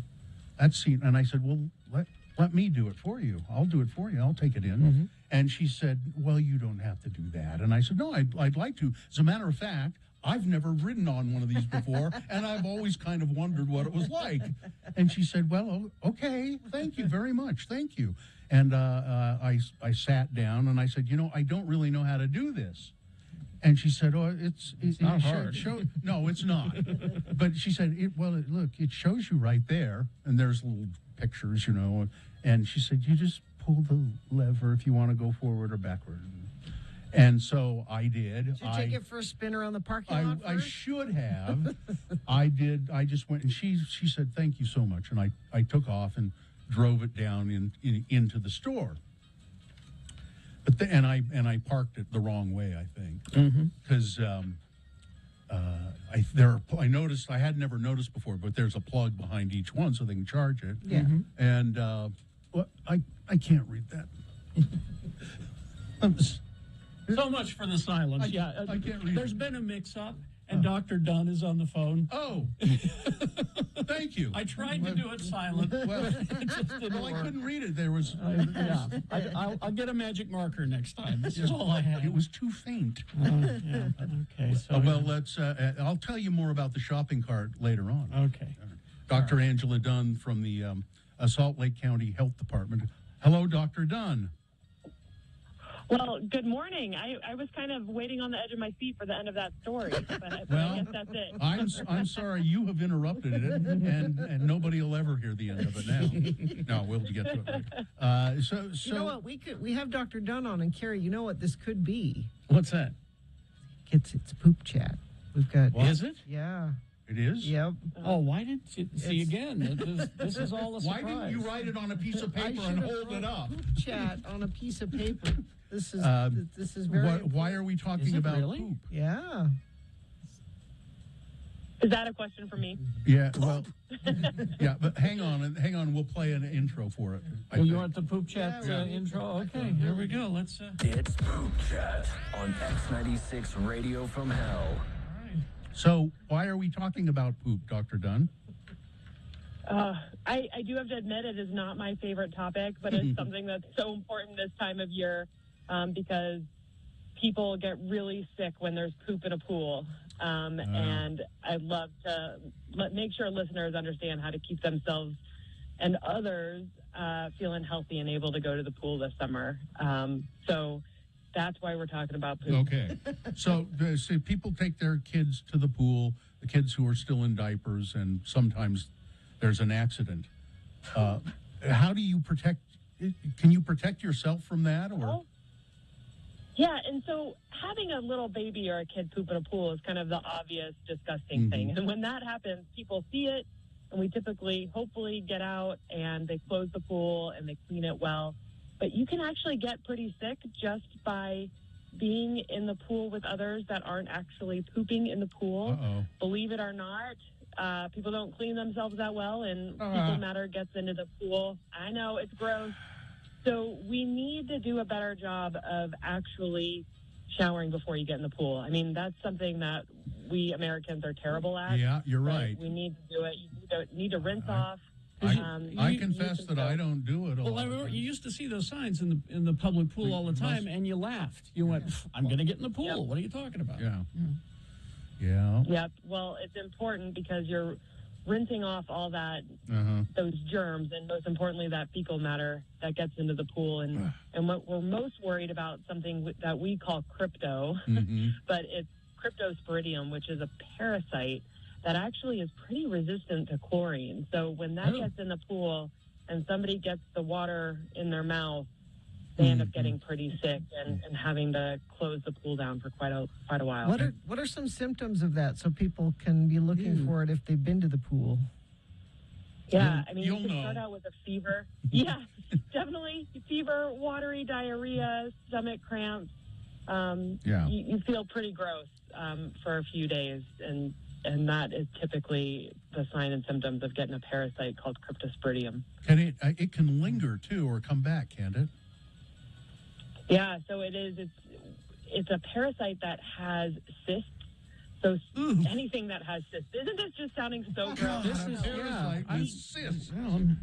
I know. I hate parasites, and I mean, to be honest, I hate public pools. Yeah, I'm with you. So, yeah, it can linger for quite some time. It's pretty hard to kill. So it's really important that you don't go to the pool if you're feeling sick at all. If you have kids that are in the pool, take them for potty breaks often. Don't wait for them to tell you they have to go to the bathroom. Of course, don't change any diapers poolside because anything on the pool deck can get in the pool. And then shower before you get in. I mean, that is something that we just need to make part of our culture so that we all can swim without the fear of a cyst getting in our mouth. You may hate parasites, but my son was fascinated with them at one time, did a whole study on them. They're actually amazing creatures when you think about it. Yeah, you don't want them in your body, though. No, well, no, but no, you don't, but they're amazing. I wouldn't say amazing. You should see my face now. Parasites are my least favorite thing about biology. Well, just be careful, or maybe just don't go swimming. Dr. Dunn, we're placing a lunch order right now. Is there any anything you'd like? We could have it sent over. I see in your notes you sent over that if you suspect you may have gotten a parasite at a pool, you want people to notify the health department about that. Yeah, absolutely. Thanks for bringing that up, Gina. So you can go to saltlakehealth.org, and there's a link to report a problem. And it's so important that we hear from you guys because that's how we prevent other people from getting sick. So we have pool inspectors that'll work with the owners of the pool to make sure that it's safe for others to swim in. So please report. You could also give us a call at 385-468-8888 or saltlakehealth.org. Really let us know if you've got a problem. We'd love to hear it. Dr. Dunn, next time you call, can we talk about pinworms? Oh, my God. Sure, I'll prepare for that. No problem. All right. Dr. Angela Dunn, the Salt Lake County Health Department, thank you so much. Thank you, Doc. Yeah, thanks for letting me listen. All right, Bye-bye. there we go. We're talking poop on X96 Radio from Hell. All right. The end of the story is the motorized story. Yeah. Could I get away with using one of those in the store all the time? Yeah. Nobody would question it. Nobody would. No. Okay, because it's fun. Don't you see people writing them in the store, and haven't you ever No. looked at them and gone, I wonder if they really No, need it." every time I see somebody, it looks like they really need it. But I can. I've got a handicap hanger for my car, so maybe I'll take it and hang it on the. On the No one's going to question you. Yes, it's fun. Do it. Okay. Do it. All right. We will take a break. We'll be back. Call now if you'd like, or wait for the song. It's Frank Christ presents They're Fine, They're Just Fine, our Dead Celebrity game. At 877-602-9696, you could win Black Keys tickets. We'll have that for you just after 9 o'clock. Stand by for that. Traffic, Gina, please. A couple of friends of the program saying, loose dog, northbound side of Highway 89 in Layton. Slowing happening because people don't want to don't hit the dog. I'm loose dog. That's the only thing being reported, though. Looks like you've got a good commute going on right now. If you see another loose dog or something else friends of the program need to know about, you can text us 33986. Thank you very much. 877-602-9696 for Frank Christ Presents They're Fine. They're Just Fine. Coming up after these, KXRK Provo. Wendy's for breakfast and late nights. You need to download the Wendy's app. Always handy to have because you can place your order there to the location of the Wendy's that you're going to be near or the one near you. And you also get great deals that aren't available unless you use the app. For example, this breakfast sandwich deal, the 2 for $3 mix and match deal in the Wendy's app. You can mix and match 2 great breakfast items, your choice. The sausage or bacon, egg, and cheese biscuit, or the sausage or bacon, egg, and Swiss croissant for just $3. You can have the biscuit, I'll have the croissant. Yum. We all win because it's $3 and it's inside the Wendy's app. Order there and then go pick it up at the Wendy's near you. Also, don't forget when you're out late at night, the Wendy's French fries. They are hot and crispy and preferred over McDonald's fries almost 2 to 1. And if you get your fries at Wendy's and they are not hot and crispy, well, that's unlikely. But if that happens, let them know, and they'll make sure that you get some fresh, hot and crispy fries at Wendy's. I had a bizarre experience yesterday. What?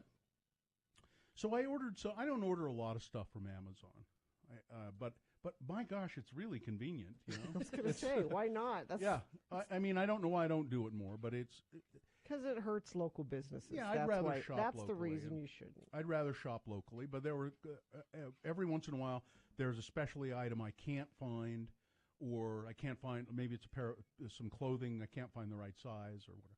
So anyway, I ordered this item. It doesn't matter what it was from Amazon. And it was $10, and it was free shipping because I have Amazon Prime. Mm-hmm.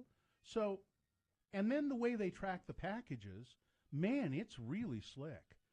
I mean, they say, okay, the package is left here, and now it's here, and now it's here, Mm-hmm. and then they say the package has been delivered to your house. It's on Mm-hmm. your front porch, Mhm. and it was there at 3:15. Yeah. So when it said that, I went out and there was no package, and I'm looking around. I go, "There's no package anywhere." But clearly it said 3:15. So I got a hold of Amazon, Mm-hmm. and they said, well, I said maybe it just got delivered. It must have just gotten delivered somewhere else. And they said, well, we'll just refund your money. And I said, well, I don't know. Should I wait a day or two? Well, you could, but we'll just refund your money, and we'll give you a $5 credit for your trouble. And I said, okay, thanks. And then I thought, I'm not going to order that thing again anyway. I'll go try and find it somewhere else. So yesterday, the woman next door comes over and says, here, this was delivered to my house. Now, Amazon has already said they're going to credit my account for $10. Mm-hmm. So she comes over and says, here, this package was delivered here accidentally. It's for you. It's the missing item. So my decision then is, do I keep it and steal $10 from Amazon? Or no, I don't. So now no. you're on record. Right. Well, This no. is the So, radio no, bill? No, and so I say to myself, no, of course I don't. And I called them. Mm-hmm. It was such a hassle to get them to take $10 back from me. I was on the phone for a half an hour. It's like they couldn't figure out how to do it practically. Nobody's ever called to give us money back. I said, I just don't want to cheat you out of this $10. Okay. It's like we're not used to people. It's just $10. Doing the right thing. I mean, I was on hold for 20 minutes while this woman tried to figure out how to. She wasn't quite. So either she was inept or it just doesn't happen. I don't know. But what a hassle to to give them back their $10. And I hope I still get my $5 credit. I'm sure you will. I hope.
Flay.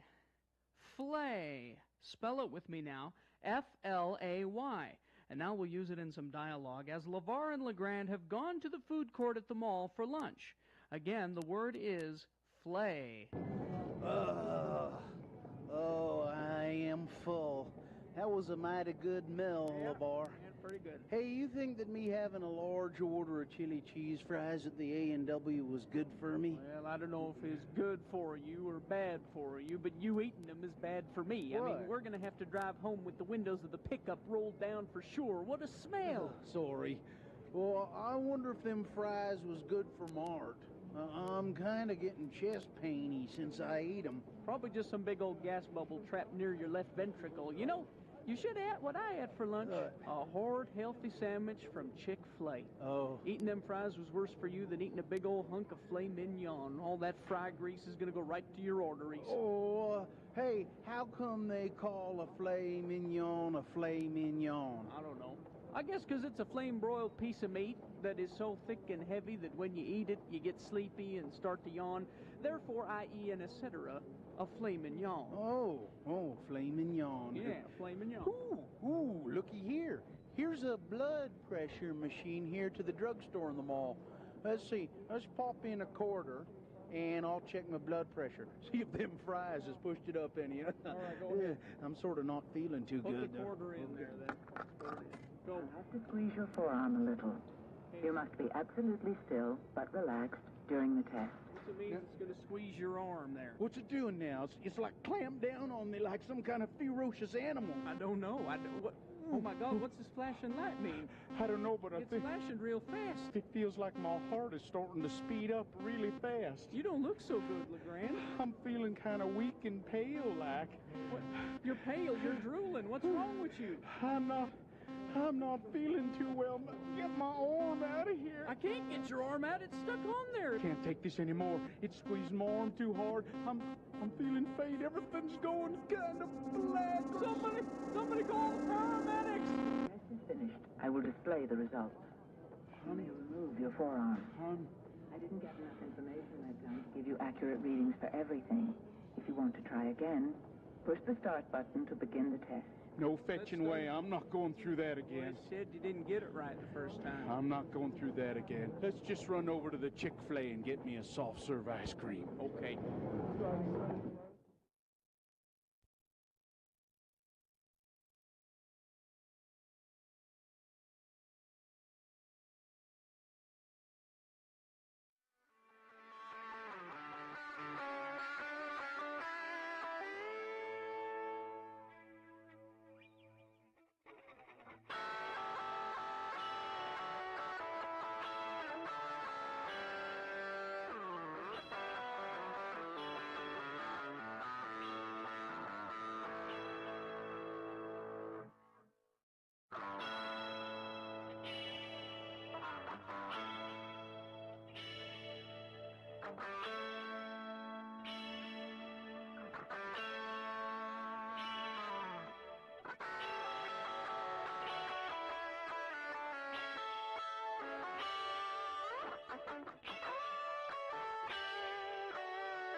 It's Frank Christ our celebrity Grim Reaper. Are there a special Grim Reaper for like plumbers, and a Grim Reaper for lawyers, and a Grim Yes. Reaper for race car drivers? I mean, just Well, in anything. the old days of the office, it was just you reaped whoever you were assigned, Yeah. and then they started to have specialty divisions because we began to notice that each one of our clients needed special attention. And I assume that you can focus on it, and you're better at your job. Mm-hmm. Well, that's really sick. That's what it is. He doesn't like it, Bill. Don't make him feel worse than he already I'm does. sorry, Frank. Frank is here to play a game that we call, Frank, I'm sorry. I'm sorry. I hate my job. It's called Frank Chris Presents. They're fine. They're just fine. Yeah, except for one of them. One of them on the list is not fine. I have a list of 4 names here. Celebrities. 3 are fine. 1 Frank has reaped. We have a contestant. Michelle. Hi, Michelle. Oh, good. Hello. What can Michelle win for this? If she... We have the Black Keys coming to USANA Amphitheater on July 11th with special guest Band of Horses. Michelle, can I ask you how you are? Well, I am just fine. You're fine, just Yes, fine. Yes. I am you are, fine, Michelle. just fine. All right, Michelle. I think you kind of know how the game works. I have a list of You bet. four famous folk singers. Three Oh, of boy. 3 of them are still with us. 1 has shuffled off the mortal coil. Here they are. First one on the list, Leonard Cohen. The next one on the list, the artist formerly known as, and then known as again, Yusuf Islam. He was known as Cat Stevens, then he was Yusuf Islam, then he became Yusuf Islam, or Cat Stevens again. There we go. Okay. Harry Belafonte is the next one, and Gordon Lightfoot is the final one on the list. 4 famous folk singers. Which one has bit the dust? Well, Belafonte is the only one that I recognize the name of, but I think I'm going to go with A. Good choice. Why did you pick that?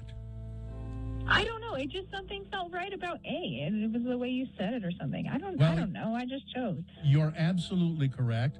Leonard Cohen. He was 82 when he died in 2016. And you know one song that Leonard Cohen wrote. I can guarantee you, Michelle. You know what that song is? You know that song, Hallelujah? Yes. That's Leonard Cohen. And everybody in the world has covered it. So there you go. You win the Black Keys tickets. Congratulations. I'm so excited. Thank you so much. You're so welcome. Yeah, and you did a great job, okay? Hang on the line and somebody will tell you how to get the tickets. You're teasing me with the Gordon Lightfoot, aren't you? Well, he's 83. I've been chasing him for a long time. He's 83. Harry Belafonte, 95 years old. Oh, I'm gonna die now. And and Cat Stevens is 73. So there you go. All right. Well, And anyone on your Has list? anyone seen Leslie Caron? Who? Leslie Caron.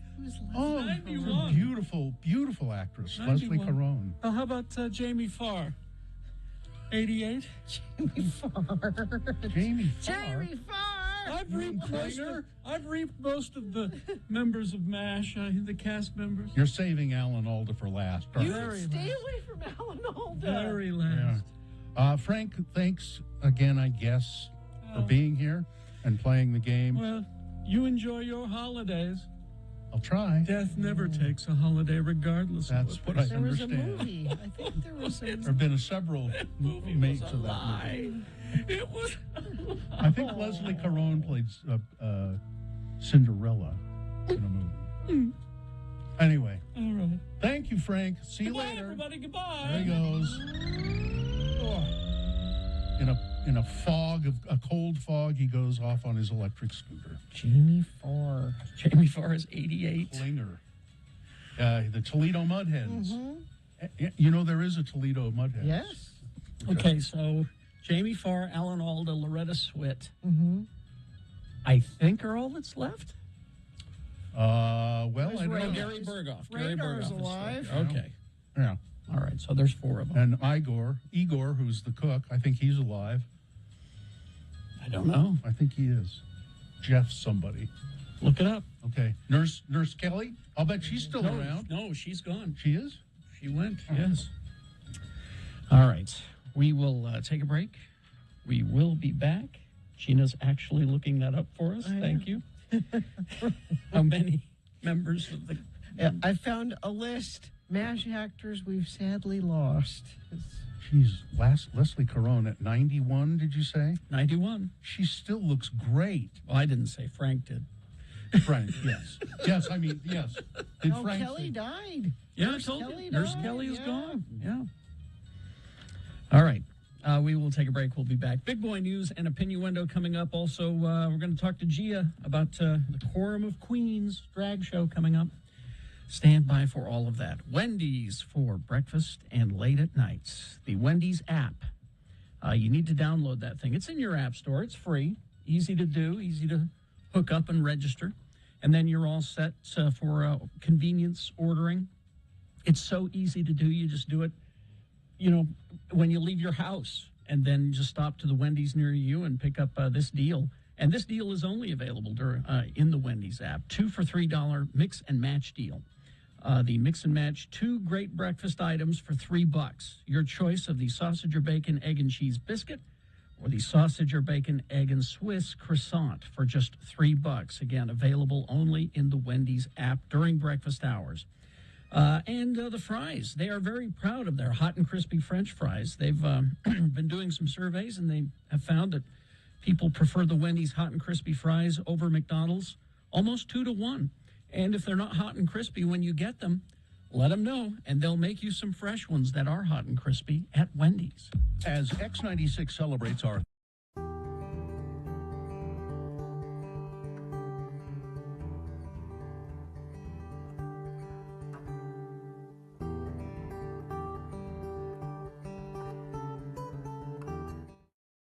Today, we examine another group of words used by most Utahns called L words, or words that end in ELL. And to help you with today's lesson, each time an L word is used in the following dialogue, a bell will sound. Imagine, if you will, our 2 friends, LeVar and LeGrand, together in LeVar's trailer house. The TV is on. A conversation ensues. Again, these are L words. I love this TV show. Yeah. I am so glad that someone is showing the reruns of McKell's Navy. Me too. I would just love to set sail with McKell myself. Hey, you remember the one when the wacky crew of PT Boat 73 tried to save that beached well? Oh, yeah. They had a hard time because of this big storm. Yeah. Gale force winds and hell stones the size of golf balls. Yeah. But they saved that well anyway. McKell did not fell. Well, no thanks to Gruber. Yeah, that was quite a tell, though. Hey, listen, give me some of them snacks, would you? I'm hungry. Sure. Uh-oh. What? Trell mix. Yeah. You're not going to like this, LeGrand, but Trell mix makes me thirsty for just one thing. You're not going to be drinking beer in front of me, are you, LeVar? Oh, no. I'm going to have me a glass of L. L is beer? Yeah, but this is pretty mild. It's that Pell L from Squatters. It's so mild I can drink a whole bucket of it. You'd get drunk if you drunk a whole Pell of Pell L. Then you'd get throwed in jail, and I'd have to bail you out. Oh, hey, looky here what I got in the mail. It's a flyer from Deseret Book. It says here that Dan Quell is coming to town to sign copies of his new book. Boy, the liberals sure rode Bush and Quell out of Washington on a rel. Sure did. They fought tooth and nail, but it wasn't enough. Yeah. Hey, I hear that this new book of his really lifts the veil of secrecy about Washington life and what really went on. I'd like to see him. What Deseret Book is he at? Well, the one by that big jewelry store. Big jewelry store. You mean Morgan's Jewelers? Nope. Zells.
So that means full strength big boy news and opinioendo. Right. Brought to you by Take Your Time is what I'm saying. Yeah. Settle in. It's before the vacation, so don't rush. I'll read you the whole Wikipedia entry of Leslie Caron. How about that? Brought to you by Demand for Nurses is higher than ever. Nightingale College blends online classes with on-ground supervised field experience. Enroll now for the upcoming fall semester. Go to nightingale.edu. In the 50s, Leslie Caron was married to George Hormel II, the grandson of the founder of the Hormel Meatpacking Company. They got divorced in 1954. I'll remind you that 1 in 4 people do not know caterpillars turn into butterflies. How? If for no other reason you never read a Child the Very Hungry Caterpillar book, if you didn't know it before that, at least you would know it after. Well, now maybe this is the telling. I know they used to teach it in school. This is the telling reason. I hadn't really read this. It says it was a poll of 2,000 British adults. Oh, come on. Maybe that's what it is, that they don't teach it in Great Britain. Maybe that's what it is. William Shatner. The Incredible Life of William Shatner. He's a dick. Listen, I don't care. Never meet- I'm watching Boston Legal again, and he's great. Here's a question Yeah. for you, Kerry Jackson. Yes. If you had not met him and he was not a dick to you personally, would you feel differently about it? Well, of course. So this is. No, This is just vengeance. And it's not just to me personally. I sat and watched him treat people poorly in an entire line. He does not discriminate. The Incredible Life of William Shatner will be on full display in a brand new documentary. Oh, my God. Please don't tell me Shatner died. Shatner, who is 91, is teaming with Legion M and Exhibit A Pictures for the new film. The documentary doesn't have a title yet. Some of it's been done, though. Fans will be able to get a look at the footage at the San Diego Comic-Con. Alexander O'Filippi is directing the documentary. It's I don't know why they wanted to do. I guess there hasn't been a documentary movie about Shatner. Not a favorable one. There's some pictures of him here taken recently, and he's hanging in there. This is Shatner saying happy birthday. There was an article today in New York Times. What makes Taika Waititi run and run and run?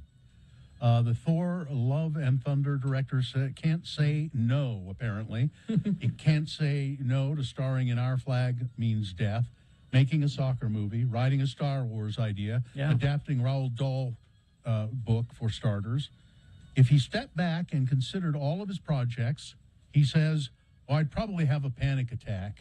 I know there's too many things. I'm trying to do too many things. He says that he loves doing everything, though, that he has done. He loves being on Our Flag Means Death. where he plays a swashbuckling buccaneer of some sort. I only watched one of those and didn't like it that much, so I haven't gone back to I it. went through 3 and it just nothing. I didn't get any traction. Katie likes it. Well, there's a lot of people that really like it. It just didn't work for me. He, I mean, he's good in everything. He has a hand in FX Comedy's Reservation Dogs as a co-creator. What We Do in Shadows is, he's one of the original people with that. There's a spin-off called Wellington Paranormal, and you can hear him voice a good guy in the movie Lightyear, and he plays a bad guy in Free Guy. He's also editing Next Goal Wins, a soccer comedy drama that he co-wrote and directed.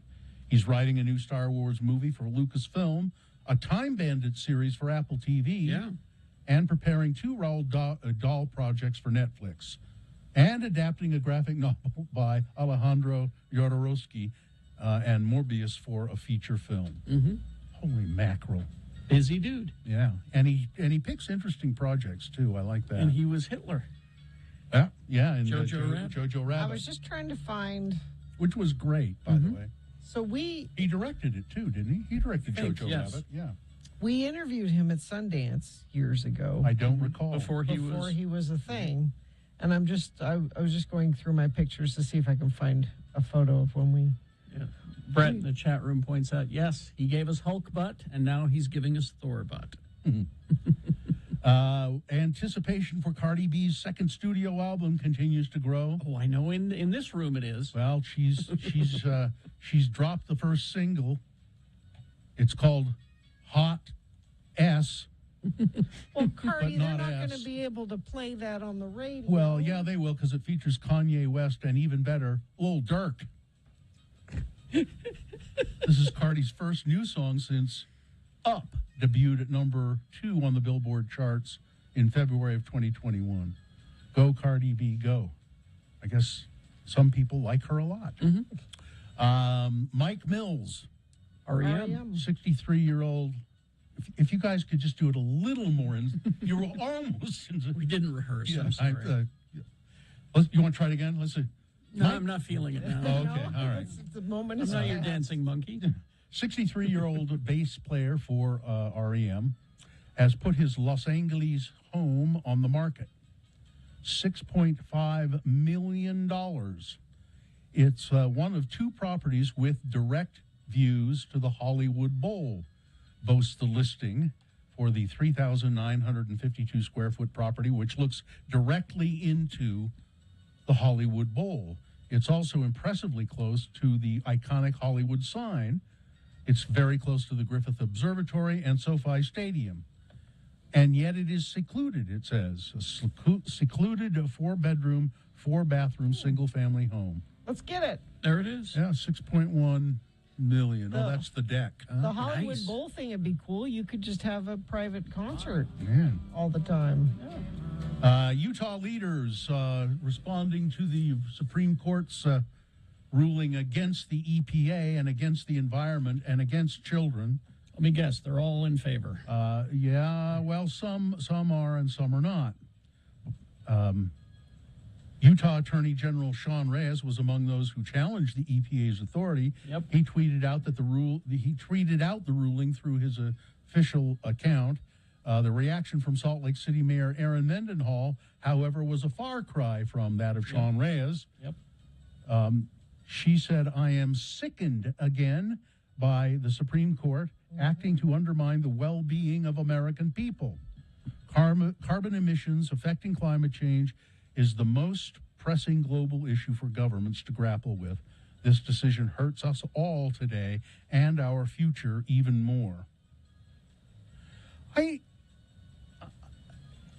fail to understand why or how 6 people cannot look at that and say, this is a very serious situation and this is part of the way we can deal with it.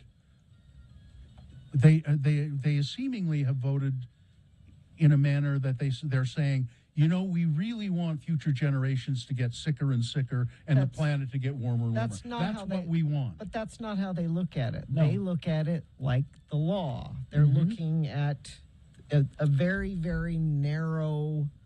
Yeah. They're not. And that's what the justices would tell you. It's not up to us to save the world. You give us this case, and we look at your Gina, case, and we rule on the case. Let me tell you this. When the case came to them, they could have said, nope, we're not going to consider it, and throw it out. But see, they've been trained for this. The Federalist Society back in the 70s they are in bed with the fossil fuel industry, and they decided to train a whole group of lawyers, this new generation of lawyers, to be friendly toward them, because they could see it coming. But do they want so they don't care? Why don't they? Because money. Well, and it's Amy, not going to do them any good after a while. They don't see it that way. Amy Coney Barrett's dad was an attorney for, I think it was Shell or X. It's Gorsuch.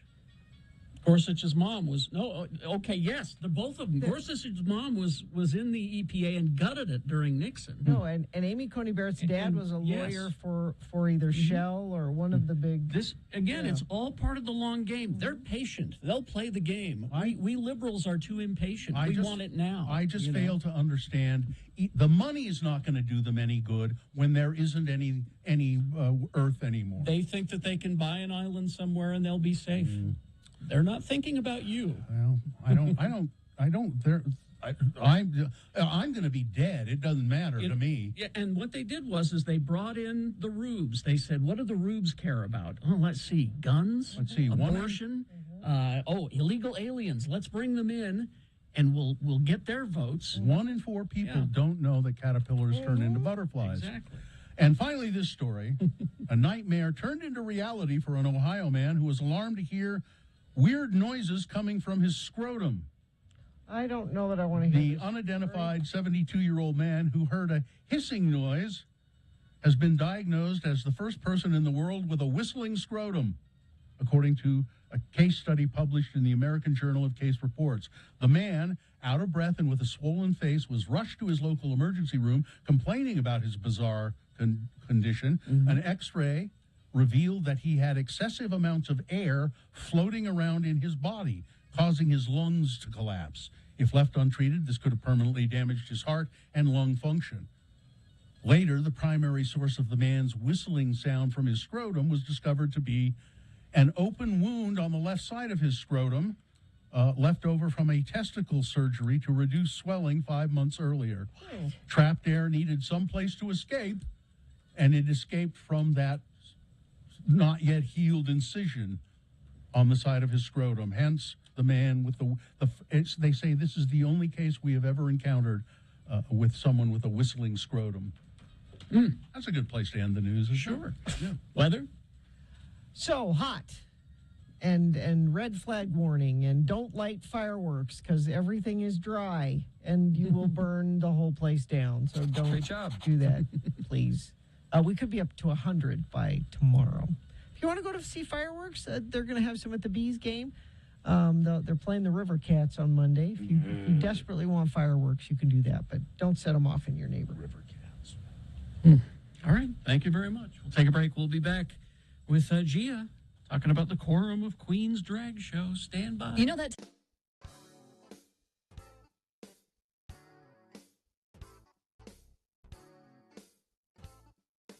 I'd like to show you something, Gina. What do you got? Let me get it here. And everybody else can look in. Yes. What? Something furry. Oh, I can't tell. Is it? It looks like something that my cat coughed up. What is that? Can't tell what it is. How much money if I eat it? Wait a minute. I don't know what it is. Let's see it again. That does not look edible. It looks like hair. It does, doesn't it? What is it? How much if I eat it? $5. $5 to eat it? I'll give you $5. Okay. There it is. Okay. Ready? That's disgusting. And it kind of dissolves in your mouth, doesn't You it? seem to be enjoying it, whatever What it is it? A little bit. What? Pork foo. Pork Which is what? What is pork foo? It's essentially just pork jerky that's just been shredded. Shredded, very finely. yeah. So it looks like lint. So that Yeah. wasn't such a dare after No. all. I owe you $5. $5. Where do So you get how do pork you- foo? At the Asian store. Now, are you supposed to just enjoy it that way, or are you supposed to also add it onto food? Or? That's what's great about it is that it's so functional and it dissolves and you can put it in stuff and it brings that nice pork flavor but like you said, it dissolves and Yeah. you know and then it when moisture hits it, it's kind of like it's meat, you know. It is, Yeah. It's just Oh yeah, But I it know looks- exactly. Oh man, it's delicious. But it looks hairy. Is it? It is. Well, Is so it hairy? No. In your mouth? A little for a It's second. like, how about think of it as cotton candy, except it's meat. Meat candy. It's meat Oh, cotton okay. candy. Essentially. Would you eat it, Gina? I would try it. Would you? Sure. Okay. Maybe I'll Send her over some pork foo? Now they call it also pork floss, but you know it says on the package pork foo, so that's what I'm going with. That's much better. What is the brand? Straighten the label out there. Let me look at the whole. It's Kimbo brand. No, that's great. Trust See, it, that's yeah. Kimbo brand pork foo. Yes, Kimbo Cooked brand. Dried pork product. Mm-hmm. My wife goes to the Asian store, the one on 9th South, all the time. That big one. So I bet they have it Put there. pork foo on the shopping list. Get you a jar of pork foo. Get me a jar of pork foo while you're out, honey. Yeah, it looks like the dogs tore up the carpet. Yeah, that's kind of what Yeah. it looks like. Mhm. Yeah, but it's delicious.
Hey.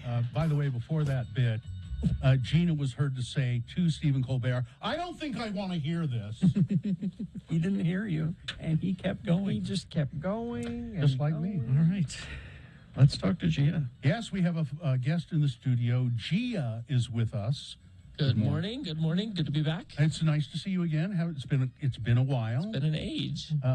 Yes, it is. It's now we're talking about the Quorum of the Queens at the Gallivan Center. We are helping sponsor this July 7th, so that's Next week. Thursday. Week. Next Yes. Thursday, Yes. So it says it's a family-friendly drag show. All ages. Yes. Yes, it is. There are some people who would say, well, how could a drag show be family-friendly? They're dumb people that say that. Yes, Gina, agreed. But you know what? We have catered our numbers to the audience. So all the performers are under guidelines of what they can and cannot do on stage to make the show content accessible and appropriate for all ages. There are some people who I guess there were some small group of saying we're going to protest this. Yes. And these people are trying to groom young people. Right. I don't know. Groom them for what? That is a good. I think that's the $64,000 question. Even they don't know. That I don't know. Yeah, I don't think they know either. But that isn't the case at all. I say at my shows, whether it's an all ages drag show or a drag brunch that we hold downstairs at Tabernacle, we are all about entertainment and entertainment. Mainly. So you don't have to be on the LGBTQ. Rainbow spectrum to appreciate good entertainment. I've never subscribed to. It's a show, exactly. Every show you go to has costumes and music, singing and dancing, makeup. And Years and years ago, when my parents would go to San Francisco on a little trip, they would I forget the name of the famous drag place there, but they would always go to the drag show in San Francisco, and they loved it. They just thought, and they'd come home and tell. One day you'll have to go see the drag show with us. Yeah. It's really great. Yeah, it is great. Yeah. Tell us, now this is coming up on the 7th of July. Thursday. Next Thursday, right? Yes. At the Gallivan Center. What are we going to be seeing? You are going to see 18, count them all, of Utah's foremost drag entertainers performing their hearts out. Right. And we are so excited to be back. We launched this last year with the Gallivan Center in partnership with X96. So thank you folks again for your generous sponsorship. We were excited to put this on. And we had a great response. We had over 1,000 people come and attend each show, which was really, really incredible. So we're stoked to be back. And, sadly, there will always be those naysayers and people that will accuse us of things that we are, could be further from the truth, but we're just there to have a good time and more importantly, make those queer youth feel welcome and just hopefully let them see a spot of themselves under a spotlight and receiving love from a whole community. Now, with all of this entertainment, and it's going to be a fairly long show, I would think, an hour and 2 something. hours. Oh, it's 2 hours? 2 hours, Right. Now, this must be a very expensive thing for people to see. You know what? Usually, yes, but not this time. We, thanks to the generous sponsorships of our donors, we're able to put this on for free. So this is a come one, come all. Bring your kids, bring the mistress, bring whoever you want to bring to come enjoy the show. It's going to be fabulous. Right here at the Gallivan Center in beautiful downtown Salt Lake City. Free to attend, 8 to 10 p.m. There again, it's an all ages drag show. There will be a soda for sale, beer and seltzer. Masks are encouraged. Social distancing. Well, it's outside. So. Take tracks down. You just don't even have to worry about driving. Exactly. Yep. I was going to ask you to name all of the performers, but you would probably leave there's somebody out. There's not enough airtime, I don't think, to get through the whole list. But there's some good ones. We handpicked some winners. Gia, what order, what position are you in the lineup? I'm going to open the show.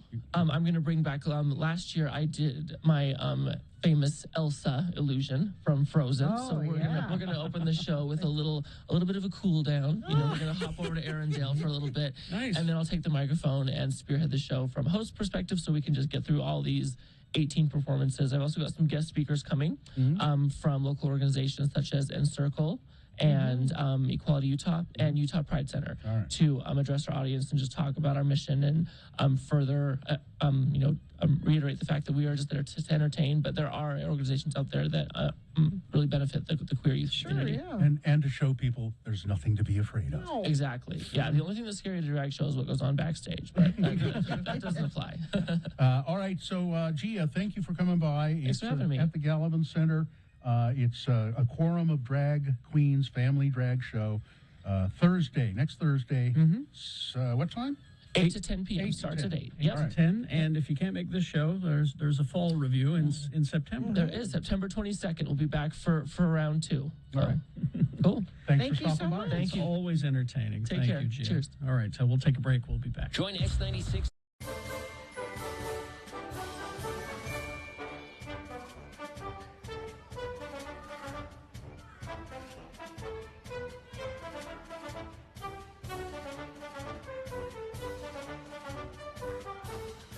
Word of the Day is brought to you by Bullfrog Spa's Clearance Center, now open in Midvale. Save thousands on hot tubs and outdoor furniture just off 72nd South in the Winco parking lot. A temporary clearance sale that ends soon.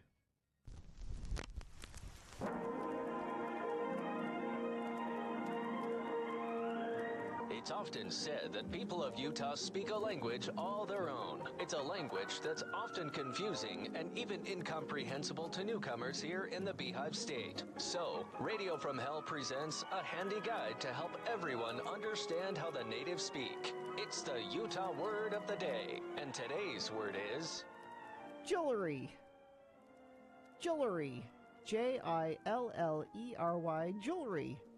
And here with another fine example of how the word is used are those two sturdy Utah men, LeVar and LeGrand, to use the word jewelry in a sentence. You're looking pretty sturdy today, LeGrand. I'm not feeling really sturdy today, LeVar. You know, a little Metamucil will take care of that. That's right. Hey there, LeGrand. Yeah. He said? Yeah. Huh? I hope this isn't a personal question. Well, But what did you get your wife for Mother's Day, if you don't mind? well, not at all, LeVar. I got her some fancy jewelry. My wife's always loved jewels of all kinds, so I let her pick out what she likes, and then, she lets me pay for it. Ain't that the way? Yeah. Would you get her like a ring or something? Well, With a Jill on it? well, yeah, she got a necklace with jewelry. You know, they say jewelry is the way to a woman's heart. Well, Who's your jiller? Who do you go to? well, I mostly just go to this one place. I done it for a bunch of years because an old friend of mine, and he's also my cousin, works at this jewelry store. Well, what store is that? Well, it's a tradition. I always buy my jewelry at Zell's. Zell's, huh? Yeah. I didn't even know they were still around. No, Zell's is good, and my cousin's buddy is working there for many years now, and they have a big Mother's Day sale down to the Zell's. A what? A big Mother's Day sale. Oh, Mother's Day sale at Zell's. Down to Zell's. Oh, so you get a good price then at Zell's. Never fails. Join us again some other time as we examine how the Utah natives speak with the Utah word of the day. Not Snuffy and Guffy. No, nope.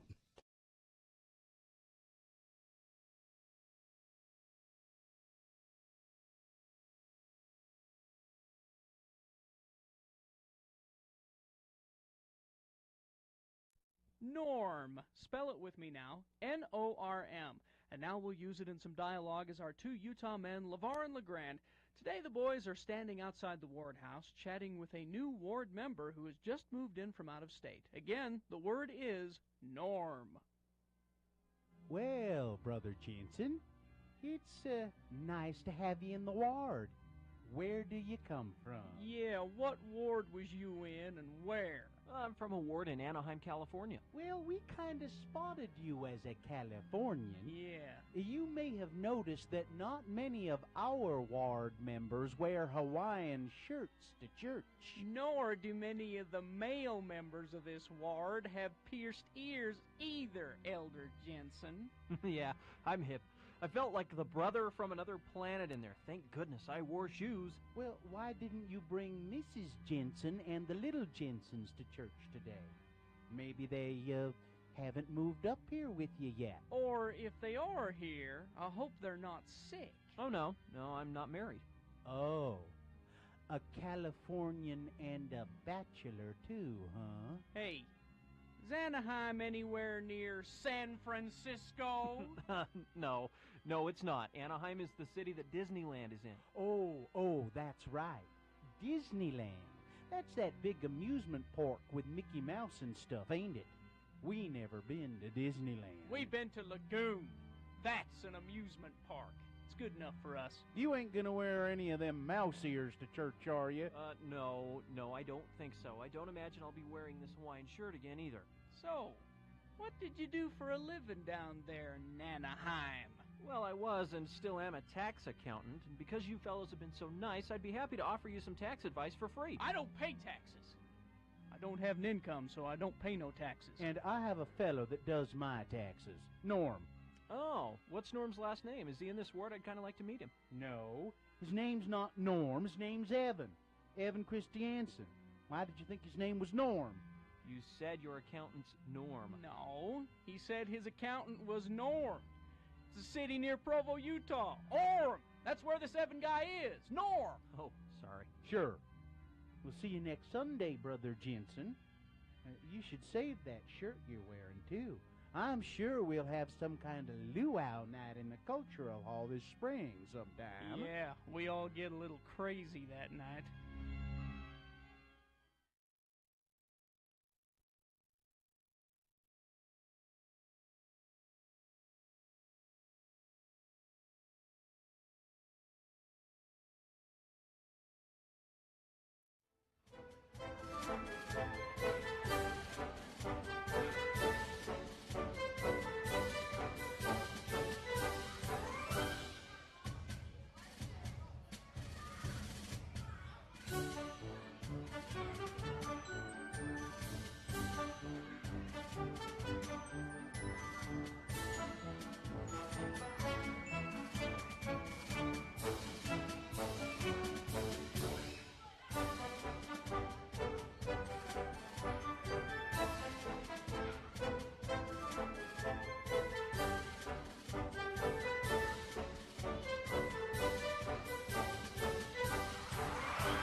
On this day.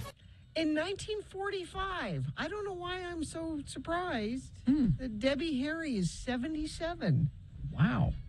She looks great. That is what used to be referred to, kids, as the B-side. That song was a B-side.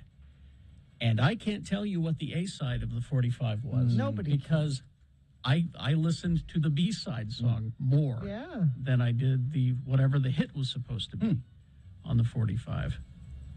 But, and yeah, my Twitter feed is full of Debbie Harry pictures. You think I'm kidding, Gina? Come around here and see. So here she is performing on a TV show. There she is again. There she is again. So why is it full of Debbie Harry? It knows. Now wait, there's this one. But I mentioned Joan Jett, right? Yeah. What happens? It comes up. Works. It hears me or something. I don't know what. The algorithm works. But there's Joan Jett. I think that really explains why there's picture after picture of bottles of bourbon on mine. It could be. It could be. It must be. All right. Boner of the week? Yeah, Anyone? we can do that. Anyone? Dave's here. We might as well. Hi, Dave. Yeah, hi. What's going on? Not much. What's shaking? Bacon? Not much. Okay. You ready to do this? Yeah. Now, it's my theory that you pick number 3 all the time, or most of the time. You think that's not so, right? It's not true? He thinks about this. Don't act like he doesn't think about it. I think he just doesn't hear anything I say, and then he goes number 3. Let's see what happens here, all right? Okay. Boner of the week. The candidate from Monday, you trust women to what? After the Supreme Court made the decision to overturn Roe versus Wade, as Carrie Ann Lazenby said, I trust that women will be able to control their intake of semen. Yeah. Huh? Boner candidate number 2 from Tuesday. And, of course, she never answered the question. Oh, yeah, Carrie Lake was asked, she was asked about drag queen controversy, that she's been against drag queens, and she's thinks that drag queens are grooming children, as we were talking about with Gia. And yet there are some photos of her with drag queens, and there's a picture of her in her home with a drag queen, apparently doing a private show. And the news people are asking about it. She just never answered the question. Number 3 from Wednesday, not the best place to express your politics. A UTA work vehicle had an impeach Biden sticker on the back of it. UTA is looking into it, and I'm sure they'll tell the driver of that vehicle, no, never again. That was my favorite part of it. We're looking into it. Okay, you go to the parking lot and you see whose truck it is, right? And there was a picture of it. Who's driving the truck? All right. Number 4 from Thursday, And if the court wills it, I will start defending an old Texas law regarding the burning of witches. Whatever the court says, the Texas Attorney General, homosexuals, I'll start arresting them. But people committing sodomy, I'll throw them in jail, essentially, is what he's saying. And boner candidate number 5 from today, involuntary relocation. That's what the Texas School Board is being advised by a panel to call slavery. Let's slavery is such a negative word. Let's call it involuntary relocation. All of these are excellent candidates. Yeah. Which one, Dave? Number 1. There we go. Okay. You trust women to what? Oh. He thought about this. All right. Thank you, David. Thank you, David. Next time you'll pick number 3, I bet. I don't know. Well, you don't have to worry about next week, Dave. I know.